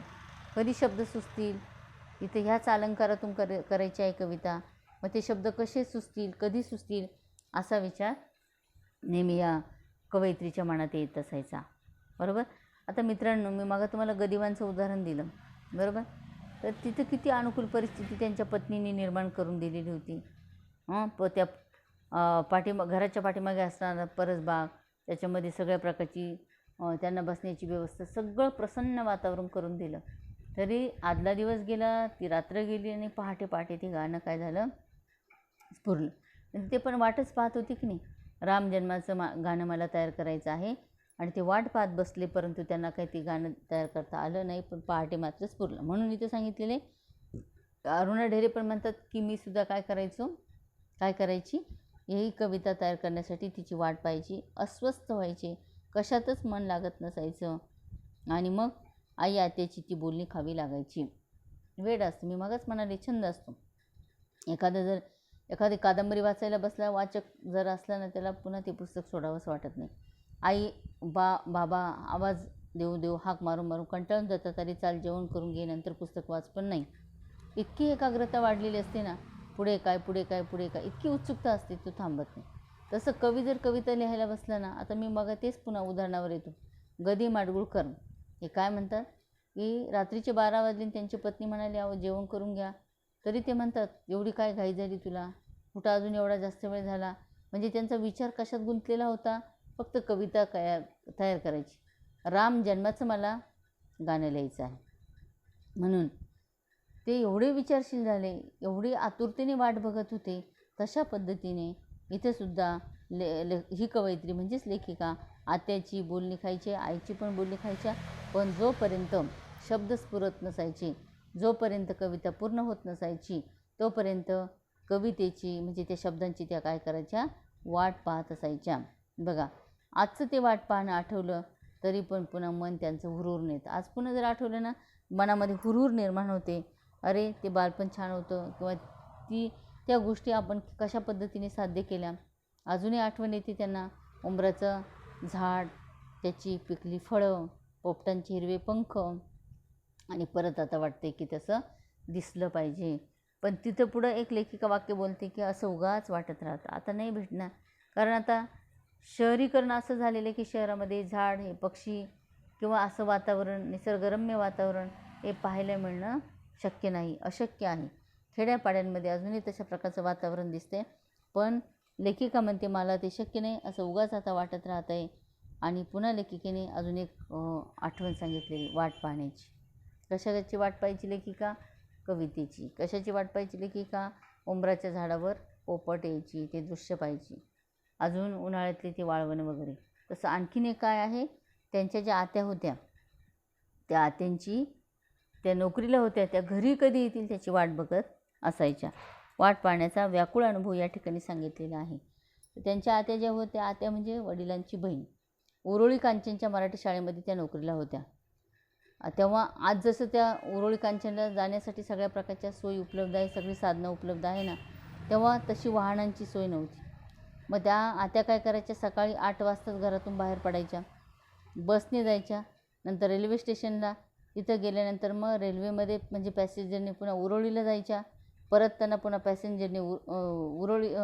पॅसेंजरने यायच्या, नंतर तिथून बसने पुन्हा आपल्या स्वतःच्या गावी येत असायच्या. तर गाडी पुष्कळदा उशिरा सुटायची आणि मग पुन्हा पुणे स्टेशनवरून पुन्हा काय करायचं, घरी यावं लागायचं. म्हणजे घरून त्यांच्या गावाहून कुठं जायचं आहे, पुण्याला, पुण्याहून कुठं, उरोळी स्टेशनला, येताना पुन्हा उरोळीहून पुणे स्टेशन, पुण्याहून पुन्हा घरी.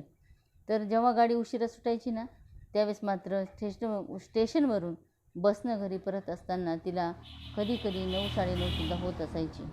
मी आता जे उदाहरण दिलं, थोडंसं बोलताना चूक झाली मित्रांनो. मी आता काय सांगितलं बघा, त्या निघाल्या उरोळी कांचनवरून, तर प्रत्यक्षामध्ये त्या बस पकडायच्या, रेल्वे स्टेशनला जायच्या आणि मग उरोळीला जायच्या. तिथून पण रेल्वेने पुन्हा पुणे रेल्वे स्टेशनवर यायच्या आणि तिथून मात्र बसने घरी येत असायच्या बघा. तर अशा पद्धतीने 9, 9:30 सुद्धा होऊन जायचे.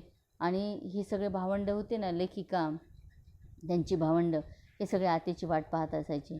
त्यांनी मगच वर्णन केलेलं आहे की पुण्याच्या तिथं असणारा तो मोठा वाडा, त्याचा मोठा दिंडी दरवाजा, या दिंडी दरवाजामध्येच ते काय करायचे, उभे राहायचे. आता येईपर्यंत वाट बघून रडू गळ्याशी दाटलेलं असायचं. कधी येतील एकसारखे वाट पाहायचे. आणि आत्या एकदा आली की यांचा धाकटा भाऊ झेप घेऊन तिला लोंबकळायचा. आणि मग त्यांनी सांगितलं, मी तर रडू आवरतच हसायची. म्हणजे किती उत्सुकता आहे, कधी आत्या येईल, कधी भेटेल. सकाळपासून गेलेली, अजून आली नाही. सतत गळ्यामध्ये म्हणा उत्कंठा ज्याला म्हणतो ती दाटून आलेली.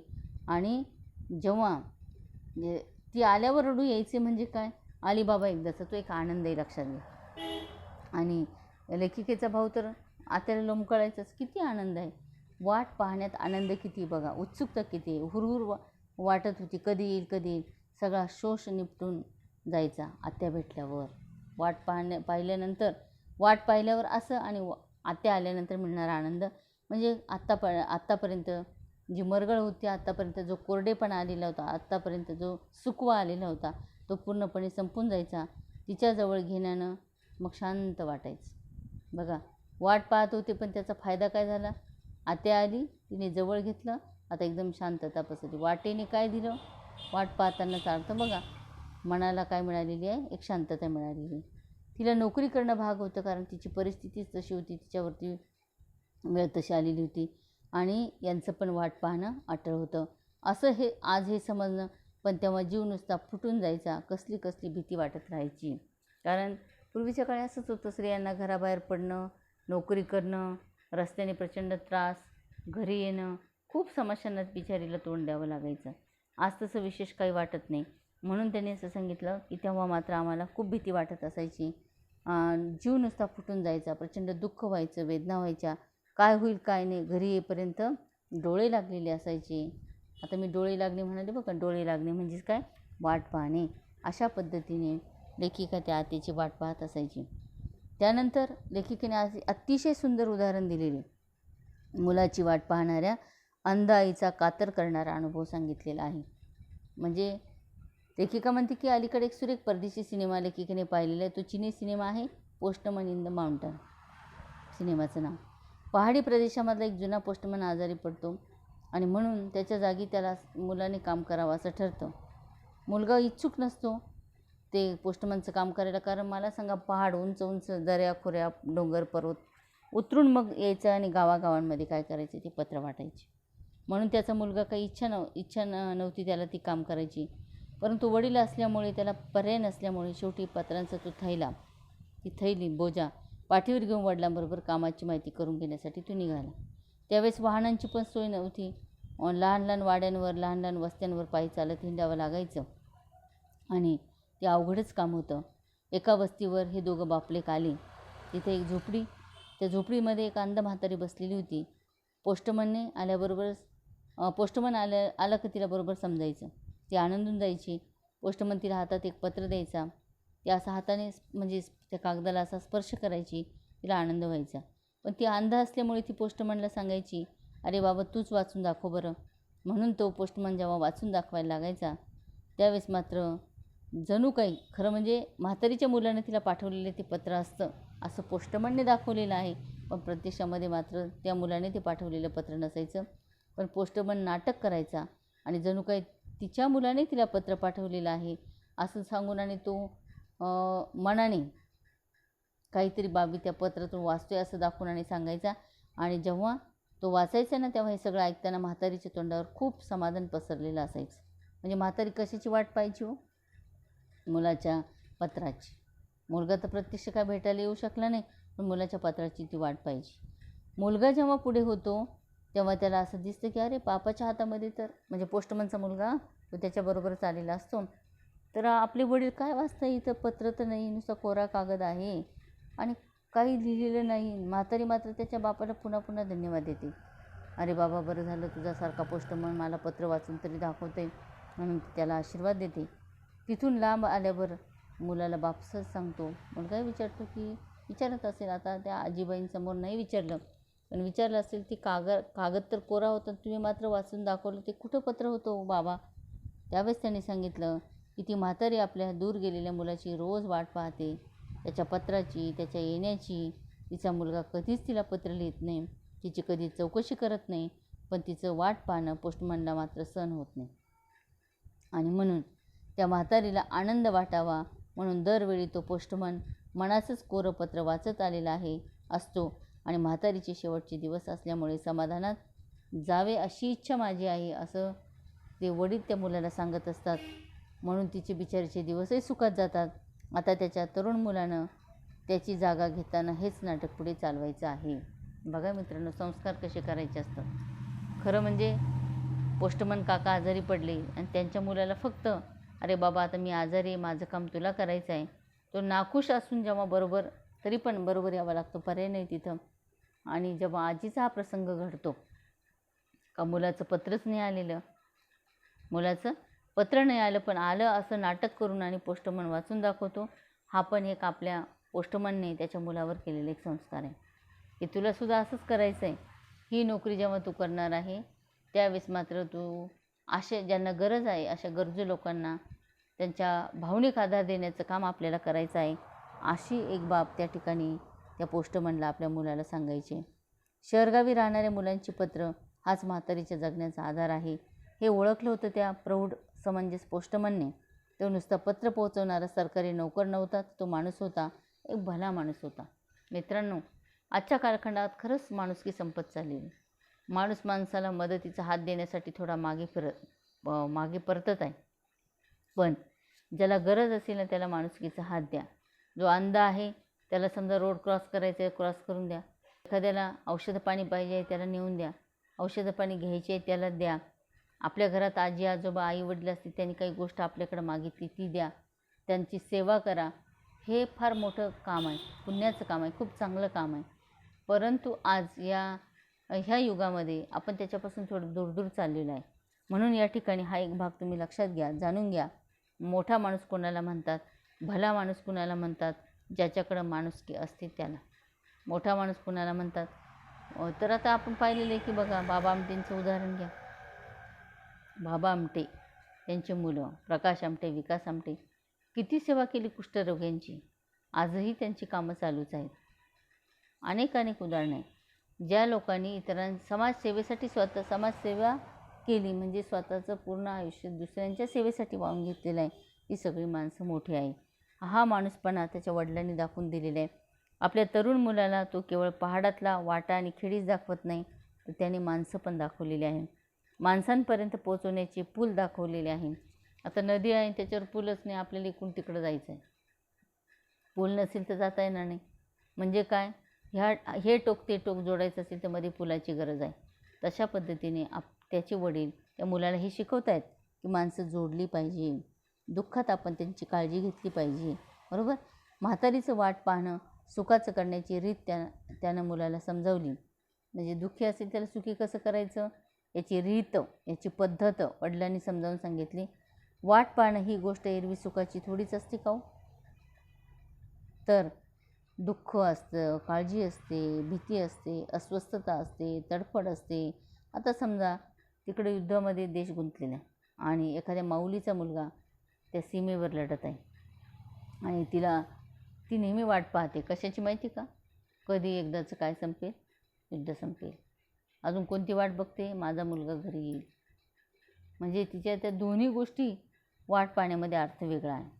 काळजी आहे, भीती पण आहे, अस्वस्थता आहे, दुःख पण आहे, तडफड आहे, भरपूर गोष्टी आहे याच्यामध्ये. मी आता सांगितलेले ना, आता 10वीचा निकाल लागायचा आहे, अस्वस्थता, काय होईल काय नाही, किती मार्क मिळतील काय नाही, चिंता आहे. म्हणजे वाट पाहायची आहे. ज्यावेळेस आपण अधिक वाट बघतो ना त्याच वेळेस ते जे मिळतं ना ते घेण्यात फार आनंद असतो. वाट न पाहता जे मिळतं ना त्याच्यामध्ये आनंद नसतो. तर याने सांगितलेले की पावसाची वाट पाहणाऱ्या शेतकऱ्याची डोळे जरा आठवा. मृग नक्षत्र संपून गेलेलं आहे. श्रावण महिना सुरू झाला, पावसाचा थेंबच नाही. कधी पेरणी करणार, कधी पिकं येणार, त्याचं सगळं जीवन तन मन धन हे सगळं त्या शेतीवर, शेतीच्या पिकांवर आहे. पाऊसच आला नाही. तो एकसारखा चातकाप्रमाणे त्या आकाशाकडे डोळे लावून बसलेला आहे. मग आठवा बरं त्या शेतकऱ्याची डोळे. त्याच्या मनाला काय वाटत असेल, काय वेदना होत असतील. कशाची वाट बघतोय तो? पावसाची.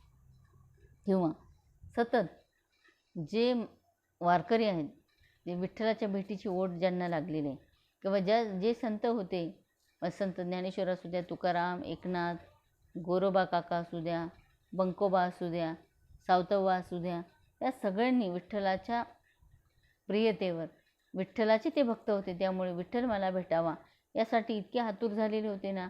संत कवी घ्या, संत कवयित्री घ्या, त्यांनी विठ्ठलावरच खूप अभंग लिहून ठेवलेले आहे. वाट पाहतायत कधी माझा विठ्ठल मला भेटणार आहे, कधी माझा विठ्ठल मला भेटणार आहे. संत जनाबाईंचं तसंच आहे. दळिता कांडिता तुझं गाईन अनंता. कानोपात्रा पण म्हणते. कानोपात्रा काय म्हणते की नको देवराया अंत पाहू आता, प्राण हा सर्वता फुटो पाही. हरिणीचे पाडस व्याघ्रे धरी येले, मज लागी झाले तैसे देवा. तुझं विण ठाव न दिसे त्रिभुवनी, धावे हो जननी विठाबाई. हे विठाबाई मला कधी भेटायला येते. कानोपात्र कोणाची वाट बघते? तर विठ्ठलाची वाट बघते. त्या वाट बघण्यामध्ये काय आहे? तिला आगळा वेगळा एक आनंद आहे. आगळा वेगळा एक आनंद आहे. कोणत्याही परमेश्वराचं, संत नामदेवांना तर विठ्ठल विठ्ठल विठ्ठल विठ्ठल त्यांचं नामस्मरणच करत राहणं. ते तर एवढं प्रेम विठ्ठलावर करतात की ते म्हणतात, अहंकाराचा वारा न लागो राजसा, माझ्या विष्णुदासा भाविकांची. नामा म्हणी तयाचे असावे कल्याणे, ज्या मुखी निधान पांडुरंग. पांडुरंगाचं निधान विधान ज्याच्या तोंडात आहे, नाम ज्याच्या तोंडात आहे, त्याला सतत सर्व काही मिळू दे देवा. परमेश्वराच्या भेटीची इतकी आतुरता आहे, उत्सुकता आहे, वाट पाहतायत. अशा पद्धतीने विठूच्या दर्शनाची वाट पाहणाऱ्या संतांचे अभंग आठवा. काय व्याकुळता आहे. मी आता कानोपात्रीचा अभंग तुम्हाला सांगितला. त्या करुणेचा स्पर्श झाला की लक्षात येतं, एखाद्या गोष्टीची वाट पाहायला लागते तेव्हाच तिची किंमत कळते. मित्रांनो बघा, मुलगी सासरी जाते ना, तर आता ती वर्षाने येणारी किंवा दिवाळी सणाला येणारी किंवा आता रक्षाबंधन आपला सण येतो आहे सोमवारी परवाला, या सणाला ती येणार आहे. आई वाट बघते, भाऊ वाट बघतो, सगळेजण वडील वाट बघतात, आतुरतेने वाट बघतात. ती आल्यानंतर ती जेव्हा भेटते ना, त्या वाट बघण्याचा आनंद आगळा असतो. आणि तिलासुद्धा ना, जेव्हा भाऊ घ्यायला जातो आहे, ती आधी 2 दिवस म्हणा 1 दिवस वाट बघत असते. माझा भाऊ कधी घ्यायला येणार आहे, कधी घ्यायला येणार आहे, वाट बघत असते.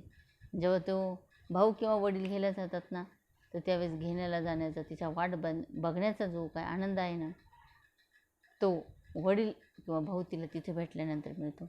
म्हणून या ठिकाणी वाट पाहणे एकच हे आहे, म्हणजे 2 शब्द आहे किंवा एक वाक्प्रचार आहे. तर या वाक्प्रचाराचा, या शब्दाचा अर्थ केवढा मोठा आहे लक्षात घ्या मित्रांनो.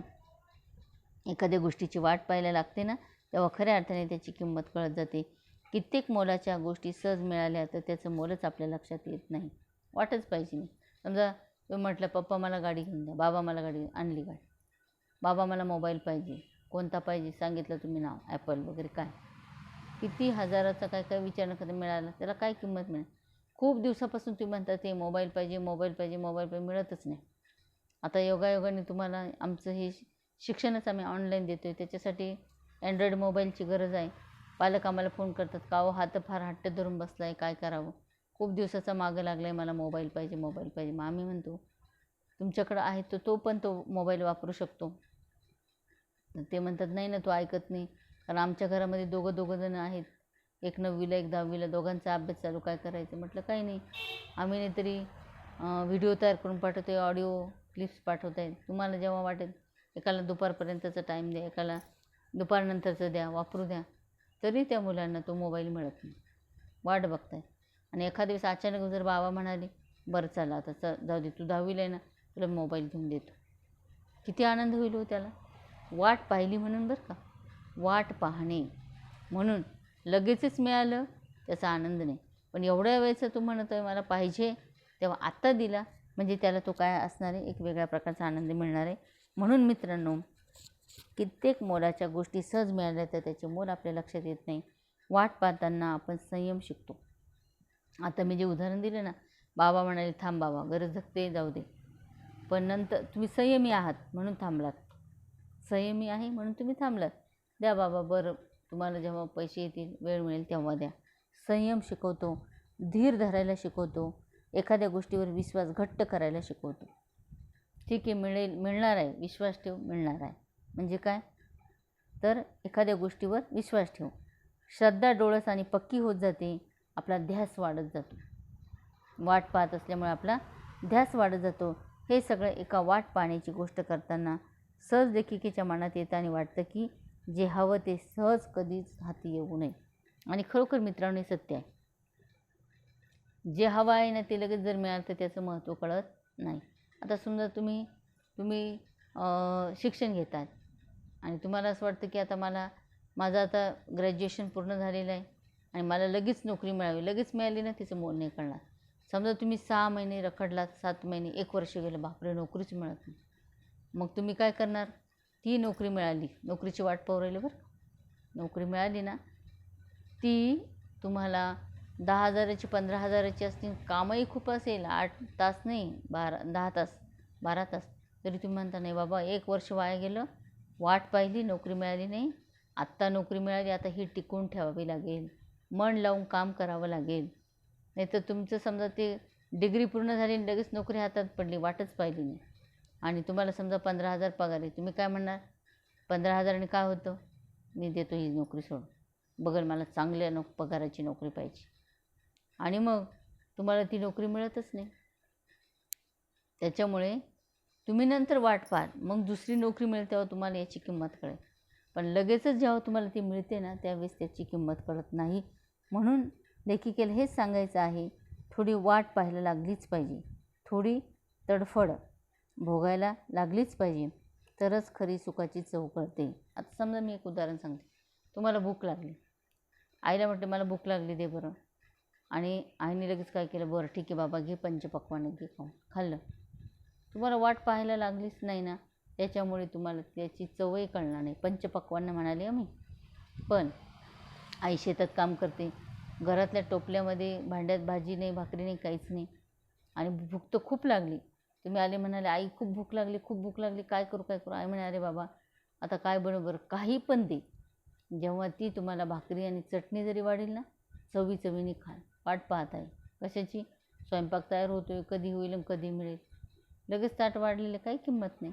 म्हणून काय सांगितलेलं आहे की भूक लागली, मग आईने स्वयंपाक केला, मग तुम्हाला दिलं ना, तुम्ही चवीने खा. कारण काय? ते मिळण्यासाठी वाट पाहावी लागलेली आहे, बरोबर? म्हणून या ठिकाणी मित्रांनो, सहज जे मिळतं ना त्याच्याने आनंद कधीच होत नाही. म्हणून सहज कधीच वाट्याला येऊ नये. थोडी तरी वाट पाहायला लागावी, थोडी तडफड तरी करावी लागावी, तरच सुखाची चव कळेल, यशाची गोडी वाढेल, प्रेमातली मायेतली तृप्ती वाढेल, आणि आयुष्याबद्दलची ओढसुद्धा वाढेल. आता मित्रांनो, तुम्ही शिक्षणासाठी जेव्हा बाहेर जातात तेव्हा आईला वाटते मुलगा कधी भेटेल, वाट पाहते बिचार. तुम्हाला वाटतं आई कधी भेटेल, तुम्ही पण वाट बघतात तिच्याकडे जाण्यासाठी, त्या गावची पण वाट पाहतात, त्या रस्त्यांची वाट बघतात, आणि जाणं येणं एकमेकांकडचं फार आता तुम्ही बघा, सध्याचं उदाहरण देते. कोरोना नावाचा विषाणून एवढं थैमान घातलेले, महामारीसारखा रोग आलेले, कोणाला कोणाकडे जाता येत नाही, येता येत नाही. त्याच्यामुळं आपण अशा पद्धतीचं जीवन जगतो. प्रत्येकजण एकमेकाला भेटतो ना, तो काय म्हणतो, अरे फार निरुत्साह आला, काय जीवन जगावंसंच वाटत नाही, नुसतं घरात बसायचं, तेवढेच 2 माणसं बघायची, ना नातलग भेटत, ना कोणी भेटत, ना काही भेटत. कोणी नोकरीला असेल तर ना स्टाफचे माणसं भेटत वगैरे काय असेल. अशा अनेकांच्या काय आहेत तक्रारी झालेल्या. वाट पाहत आहेत कधी एकदाचं संपेल, कधी सगळे आपण एकत्र येऊ, कधी एकमेकाला भेटू. बघा लग्न समारंभसुद्धा आहे ना, भेटतात पण इतके लांब ना. पूर्वी असं व्हायचं, आल्यानंतर लगेच काय व्हायचं, एकमेकाला भेटू, हस्तांदोलन म्हणा, गळा भेट म्हणा व्हायची. आता लांब राहतात, कोणी बोलत पण नाही हो, अर्थात त्याला पर्यायच नाही. परंतु आता आपल्याला उत्सुकता कशाची लागलेली आहे, वाट कशाची बघतोय, आपले नातलग आपल्याला भेटले पाहिजे, ही एक ओढ आहे, बरोबर ना. याच्यामध्ये आत्ताच सांगितलेलं आहे, थोडी वाट बघायला लावलेली आहे, बरोबर ना. कोरोनाने सुद्धा वाट पाहायला लावली, थोडा दिवस थांबावा मग भेट होणार आहे. वाट पाहतोय तेव्हा भेट झाल्यावर कसा आनंद होणार आहे. मुद्दा मला काय सांगायचा आहे मित्रांनो, की फक्त एकच वाक्प्रचार आहे, पण त्याच्यावरती लेखिकेने एवढंच शब्द सामर्थ्य, स्वानुभव असे टाकलेले आहेत ना, खऱ्या अर्थाने आपल्याला त्या वाट पाहण्याचा अर्थ समजलेला असावा. मित्रांनो, आपण हा जो पाठ अभ्यासला, या पाठामध्ये वाट पाहण्याची सुरुवात, सुट्टीला लगडलेल्या आठवणी, पुस्तकातून घडणारे जगाचं दर्शन म्हणा, पोपटाची आठवण, कवितेशी मैत्री, वाट पाहण्याचा व्याकुळ करणारा अनुभव, मुलांची वाट पाहण्याचा आईचा कातर करणारा अनुभव असेल, किंवा वाट पाहण्यामध्ये सुखाची चव काय असते, सुख मिळतं खऱ्या अर्थाने, सुखाची चव, तर हे या ठिकाणी आपल्याला अनुभवायला मिळालेलं आहे.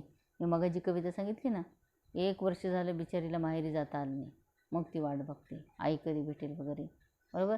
त्याच्यात आनंद आहे खऱ्या अर्थाने. तर अशा पद्धतीने वाट पाहणे याचे अनेक अर्थ आपल्याला अनुभवायला, अभ्यासायला मिळालेले आहे. आता आपण आपल्या कृतीकडे जाऊया, स्वाध्यायाकडं. पहिला प्रश्न दिला आहे, आकृत्या पूर्ण करा. लेखिकेने बालवयात उन्हाळ्याच्या सुट्टीत अनुभवलेल्या गोष्टी कोणत्या गोष्टी आहेत? तर हजारी मोगऱ्याचं झाड, शनिवार वाड्यातून वेचून आणलेली बकुळीची फुलं, माठातले वाळा घातलेले पाणी, आई आत्याने वाळून केलेल्या कुरड्या पापड्या किंवा अंगणभर पसरलेली वाळवणं किंवा कैरीची डाळ आणि पन्हा, यातले काही पण मुद्दे जेवढे सांगितले तेवढे लिहा. पुस्तकांच्या वेगळ्या जगात लेखिकेला भेटलेल्या गोष्टी. त्याच्या आधी पण एक प्रश्न दिलेला आहे की लेखिकेला वाट पाहायला लावणाऱ्या गोष्टी. कशा कशाची वाट पाहावं लागायची? लेखिका जेव्हा झोपायची त्यावेळेस तिला काय करावं लागायचं? कोकिळेचं कुहू आवाज, त्यानंतर परीक्षेनंतरची सुट्टी, गोष्टी कवितांची पुस्तके, उंबराच्या झाडावर बसणारा पोपटांचा थवा आणि कविता. मगाचा प्रश्न पुस्तकांच्या वेगळ्या जगात लेखिकेला भेटलेल्या गोष्टी. न पाहिलेले देश, न पाहिलेली माणसे, न अनुभवलेले प्रसंग, न जुळणाऱ्या थक्क करणाऱ्या अनेक गोष्टी. त्यानंतर पुढचा प्रश्न आहे कारणे शोधा. आवाजाची वाट पाहण्याचं सार्थक व्हायचं कारण पहाटे कुहू कुहू ऐकू यावा अशी इच्छा असायची आणि ती पूर्ण पण व्हायची. बरोबर. त्यानंतर म्हातारीच्या तोंडावर समाधान पसरायचं. कारण काय? परगावी राहणारा मुलगा आठवण काढतो, तो त्याच्याकडे येणार आहे, तिच्याकडे येणार आहे या कल्पनेने तिचं मन सुखावतं. पुस्तक वाचण्याची वाट पाहण्यात उन्हाळ्याच्या आधीचा काळ लेखिकेला वेड लावायचा. कारण पुस्तकांमधून भाषेची शक्ती, लेखकांच्या प्रतिभेची शक्ती समजू लागली होती. पोस्टमन मनाचंच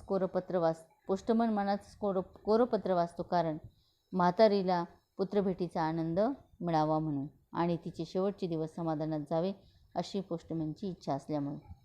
पुढे तुलना करायला लावलेली आहे व्यक्तीशी मैत्री आणि कवितेशी मैत्री. व्यक्तीकडे धावतो. जेव्हा व्यक्तीशी मैत्री करायची असते त्यावेळेस आपण काय करतो? व्यक्तीकडे धावतो, ती व्यक्तीला हाक मारतो, पुन्हा मनसोक्त गप्पा मारतो, मग व्यक्ती ती प्रतिसाद देते आणि हवी तेव्हा भेटते. पण कवितेचं कसं आहे? कविता तिच्याकडे धाव घेऊ नये भेटेलच असं नाही. मात्र ती प्रसन्न झाली तर कधी कधी धावतही येते, रात्री मध्यरात्री पण भेटते आणि कधी कधी खूप वाट पाहायला पण लावते.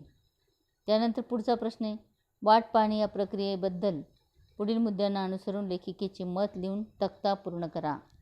वाट पाहणे प्रक्रियेतील समाविष्ट गोष्टी. काय अर्थ आहे? दुःख, काळजी, अस्वस्थता, तडफड, हुरूर. पुढे वाट पाहणे प्रक्रियेतून माणसाने शिकायच्या गोष्टी. धीर धरला पाहिजे, संयम बाळगला पाहिजे, एखाद्या गोष्टीवरचा विश्वास घट्ट केला पाहिजे. पुढचा प्रश्न आहे वाट पाहण्याचे फायदे कोणते? सुखाची चव कळते, यशाची गोडी वाढते, प्रेमामधील मायेमधील तृप्ती वाढते आणि आयुष्याबद्दलची ओढसुद्धा वाढते. त्यानंतर पुढचा प्रश्न स्वमतावरचा आहे. पाठाच्या शीर्षकाची समर्पकता तुमच्या शब्दामध्ये सांगा. शीर्षक काय आहे? वाट पाहताना. आता वाट पाहण्याचे अनेक अर्थ आपण मग पाहिलेले आहे. मग हे शीर्षक योग्य आहे का? तर आहे योग्य. अत्यंत हृदयाला स्पर्श करणारा अशा प्रकारचं अरुणा ढेरे या लेखिकेने लिहिलेलं एक काय आहे शीर्षक आहे आणि याच्यामध्ये खऱ्या अर्थाने जीवनाचं मूलतत्व सांगितलेलं आहे. कोणतं मूलतत्व आहे? तर कोणती गोष्ट आपल्याला मिळवायची असेल तर ती सहजासहजी मिळता कामा नये. त्याच्यासाठी संघर्ष करता आला पाहिजे, त्याच्यासाठी वाट पाहता आली पाहिजे. ते तरच आपल्याला त्या सुखाची चव कळणार आहे. लगेचच मिळालं तर त्याची चव कळणार नाही. आता तुम्ही एखाद्या झाडाच्या जवळून चाललं आणि त्याला लगडलेले भरपूर आंबे पिकलेले हात पुरतोय, पटापट तोडणार, खाणार, त्याला तुम्हाला आनंद नाही घेता येणार. पण उंच झाड आहे आणि तुम्हाला ते एक दोनच पिकलेले फळं दिसतात, ती मात्र तोडायचे. तोडून तुम्ही थोडे त्रासून गेले, काही वेळाने तुम्हाला तो आंबा मिळाला. तर तो एवढा एकच आंबा तुम्ही अतिशय चवीने चाखाल, कारण त्याच्यासाठी संघर्ष करावा लागेल, ते मिळवण्यासाठी वाट बघावी लागली. म्हणून त्याला वेळ लागल्यामुळे, लगेच न मिळाल्यामुळे तो खाण्यात जो आनंद आहे ना तो लगेच मिळाल्यामुळे होणारा जो आनंद आहे त्याच्यापेक्षा नक्कीच कसा असणार आहे? वेगळा असणार आहे. आणि लेखिकेच्या बाबतीत सांगायचं झालं तर इथं भरपूर उदाहरणं दिलेली की मगच सांगितलं मी, उंबराच्या झाडावर बसणारे पोपटांचे थवे, पुस्तकांची वाट पाहणे, अनोळखी प्रदेश किंवा वेगवेगळ्या प्रकारची माणसं भेटणं, आत्याची वाट पाहणं, पुन्हा कवितेची वाट पाहणं, हे जे सगळे उदाहरणं दिलेली आहे ना, हे आपण त्यामध्ये उत्तरात मांडू शकतो. तुमच्या मनाने सांगायचं असेल तर याच्यामध्ये अस्वस्थता, हुरहुर, दुःख, तगमग, शंकाकुलता हे सगळे भाव आहेत. पोस्टमनला भेटलेली म्हातारी जर आपण तो प्रसंग जर आपण अनुभवला तर बापरा आपलं जे काही हृदय आहे ना, अक्षरशः त्याला असं दुःख झालं पाहिजे. अरे बाप, दुःख म्हणजे काय, बिचाऱ्या म्हातारी वाटायला आलेलं दुःख म्हणते बरं का. खरं तर आनंद कोणता वाटला पाहिजे की पोस्टमनने बिचारीची भूक भागवलेली आहे. अशी माणसं पृथ्वीवरती असली पाहिजे, अस्तित्वात असली पाहिजे, लक्षात घ्या. अशा प्रकारे जगण्याच्या मुळाशी वाट पाहण्याची भावना असल्याचे भान लेखिकेने या पाठातून आपल्याला सांगितलेलं आहे. पुढे म्हातारीचं वाट पाहणं सुखाचं करण्यासाठी पोस्टमनने केलेल्या युक्तीबाबत तुमचे मत लिहा. आता तुम्हाला तुमचं मत लिहायचं आहे, पण खरोखर माझं तरी मत असं आहे की आता इथं पोस्टमनचं उदाहरण दिले. पोस्टमनने युक्ती केली तर पोस्टमनने त्याची जी काही नोकरी आहे, त्या नोकरी मी तर म्हणेन नोकरीचा त्याला पगार मिळतो आहे, पण त्या पगारापेक्षासुद्धा इथे आजीचा आशीर्वादाचा पगार फार मोठा मिळालेला आहे. तसं प्रत्येकाने त्याची जी सेवा आहे, त्याची जी नोकरी आहे ती करत असताना अशीच केली पाहिजे पोस्टमनसारखी. तो आशीर्वाद, आता उदाहरणार्थ आम्ही शिक्षक आहोत, आम्ही काय केलं पाहिजे, तुम्हाला मनापासून शिकवलं पाहिजे, तुमच्यावर मनापासून संस्कार केले पाहिजे. त्याच्यासाठी आम्ही सुसंस्कारित असलं पाहिजे. आधी केले मग सांगितले, नाहीतर मग काय, क्रिये विन वाचाळता व्यर्थ आहे. आम्हीच असंस्कारित राहायचं, तुमच्यावर संस्कार करायचे, तुम्ही ऐकाल का? नाही.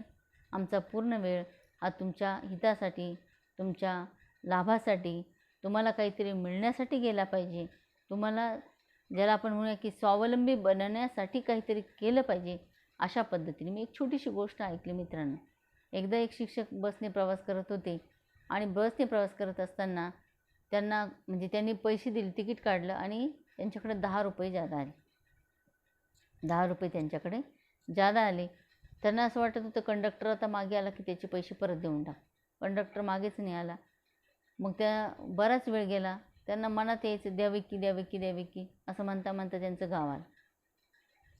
जिथं जायचं ड्युटीला ते गाव आलं. ते उतरले आणि उतरताना सहज त्यांचा खिशात हात गेला आणि म्हणाले, कंडक्टर हे तुमचे 10 रुपये राहिले होते. तर ते कंडक्टर काय बोलले ते ऐका मित्रांनो. ते म्हणाले, सर तुम्ही इथे नोकरीला हे मला माहिती आहे, तुम्ही शिक्षक आहे मला माहिती आहे, पण मुद्दामून तुम्हाला मी 10 रुपये जास्त दिले होते. मला तुमची परीक्षा बघायची होती की जो राष्ट्राचा खरा नागरिक घडवणारा माणूस आहे ना, तो कसा घडणार आहे हे मला पाहायचं आहे. म्हणून मी 10 रुपये मुद्दा, माझे गेले असते तर गेले असते, पण मला परीक्षा तरी करता आली असती की खरे इथे नागरिक तयार होतात काय. आणि खऱ्या अर्थाने मला असा अनुभव आला की खरंच तुम्ही अतिशय उत्कृष्ट नागरिक घडवणारे शिक्षक आहात, म्हणून मी तुम्हाला सलाम करतो. जेव्हा तो शिक्षक गाडीच्या खाली उतरला तेव्हा तो मनात त्या शाळेत जाईपर्यंत तोच विचार करत होता, अरे बाबा बरं झालं मला सुबुद्धी सुचली, मी 10 रुपये परत दिले. जर मी दिले नसते तर. आता मी हे उदाहरण वेगळं जरी सांगितलं मित्रांनो, तरीसुद्धा त्या कंडक्टरने 10 रुपये आपल्याकडे दिले. आपल्या लक्षात आलं तर आपण परतच द्यायला पाहिजे ना. कुणाचे कशासाठी आपण एवढे पैसे घ्यायचे, ते पैसे घ्यायचे. आपलं तिकीट जेवढ्या रुपयाचे ठीक आहे, आपण प्रामाणिकपणे ते परत केले पाहिजे. आणि हे विद्यार्थी पण ठिकठिकाणी बघतात, शिक्षक कसे वागतात, कसे चालतात, कसे बोलतात, कसे शिकवतात, हे सगळं निरीक्षण या विद्यार्थ्यांचं आपल्याकडं असतं आणि ते पण त्याप्रमाणे कृती करतात. त्यामुळे आपण आपली सेवा करताना, शिक्षकांनी त्याची सेवा करताना मुलांना देण्यामध्ये काहीच कमी करायचं नाही आणि प्रामाणिकपणा मात्र त्याच्याकडं असला पाहिजे. म्हणजे ज्याने त्याने, आता इथंसुद्धा आता तुम्हाला इथं कसली वाट पाहणं नाही, परंतु ते प्रश्नच असा विचारलेला आहे की म्हातारीचं वाट पाहणं सुखाचं करण्यासाठी पोस्टमनने केलेल्या युक्तीबाबतचं मत विचारलेलं आहे. खरंच चांगली युक्ती आहे.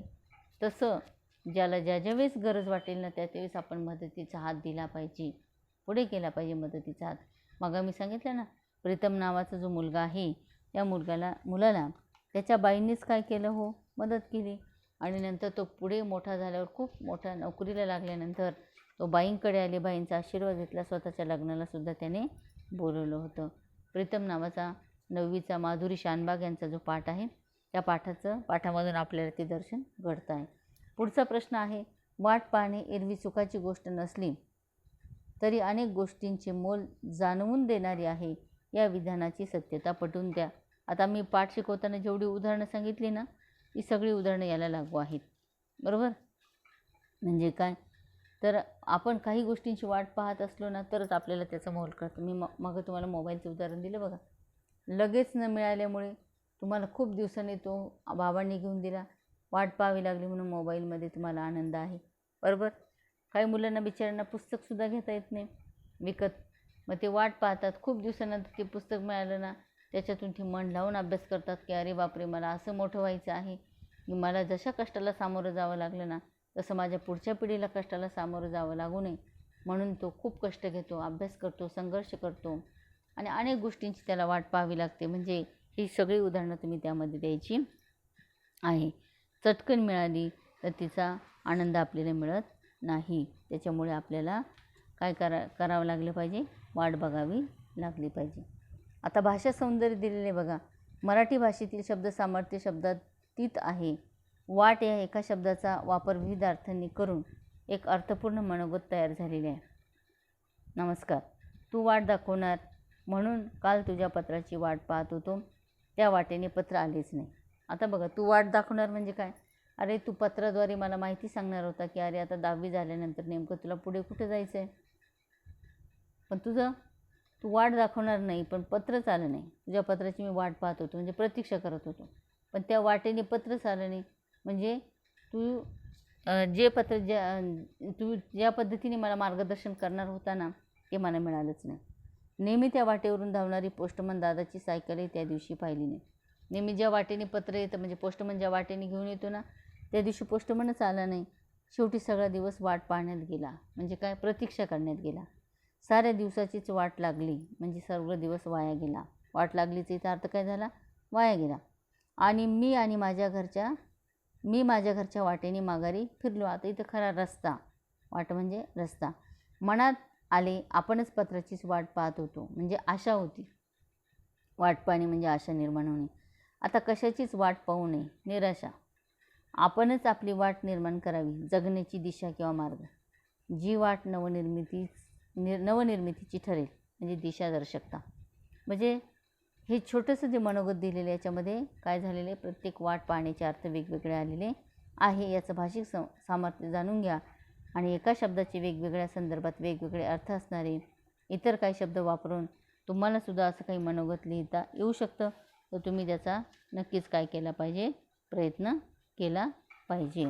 आता एक शब्द आहे, परंतु त्याचे असे अनेक अर्थ असणारे सुद्धा अनेक शब्दसुद्धा आपल्याला बघता येईल. जसं मी तुम्हाला सांगितलं, काय सांगितलं होतं, माळा. माळा म्हणजे काय, माळा म्हणजे फुलांच्या माळा म्हणजे हार, माळा म्हणजे मजला. तसं गार, काय, थंड आणि गारगोटी. एक शब्द त्याला समान असे अनेक शब्द. अशा पद्धतीने या ठिकाणी तुम्हाला वाट पाहताना हा जो पाठ आहे त्या पाठाचा अर्थ समजावून दिलेला आहे. तर मित्रांनो, आज 1 ऑगस्ट आहे. तुम्हाला 3 गृहपाठ देऊन झालेले माझ्या मते. तर त्या तिसरा जो गृहपाठ मी दिलेला होता, त्या तिसऱ्या गृहपाठाला 1 ऑगस्ट 2020 ही तारीख टाकायची आहे आणि या पाठाखालचे सगळे प्रश्नोत्तर हे तुमच्या वर्गपाठाच्या वहीमध्ये लिहायचे आहेत. धन्यवाद.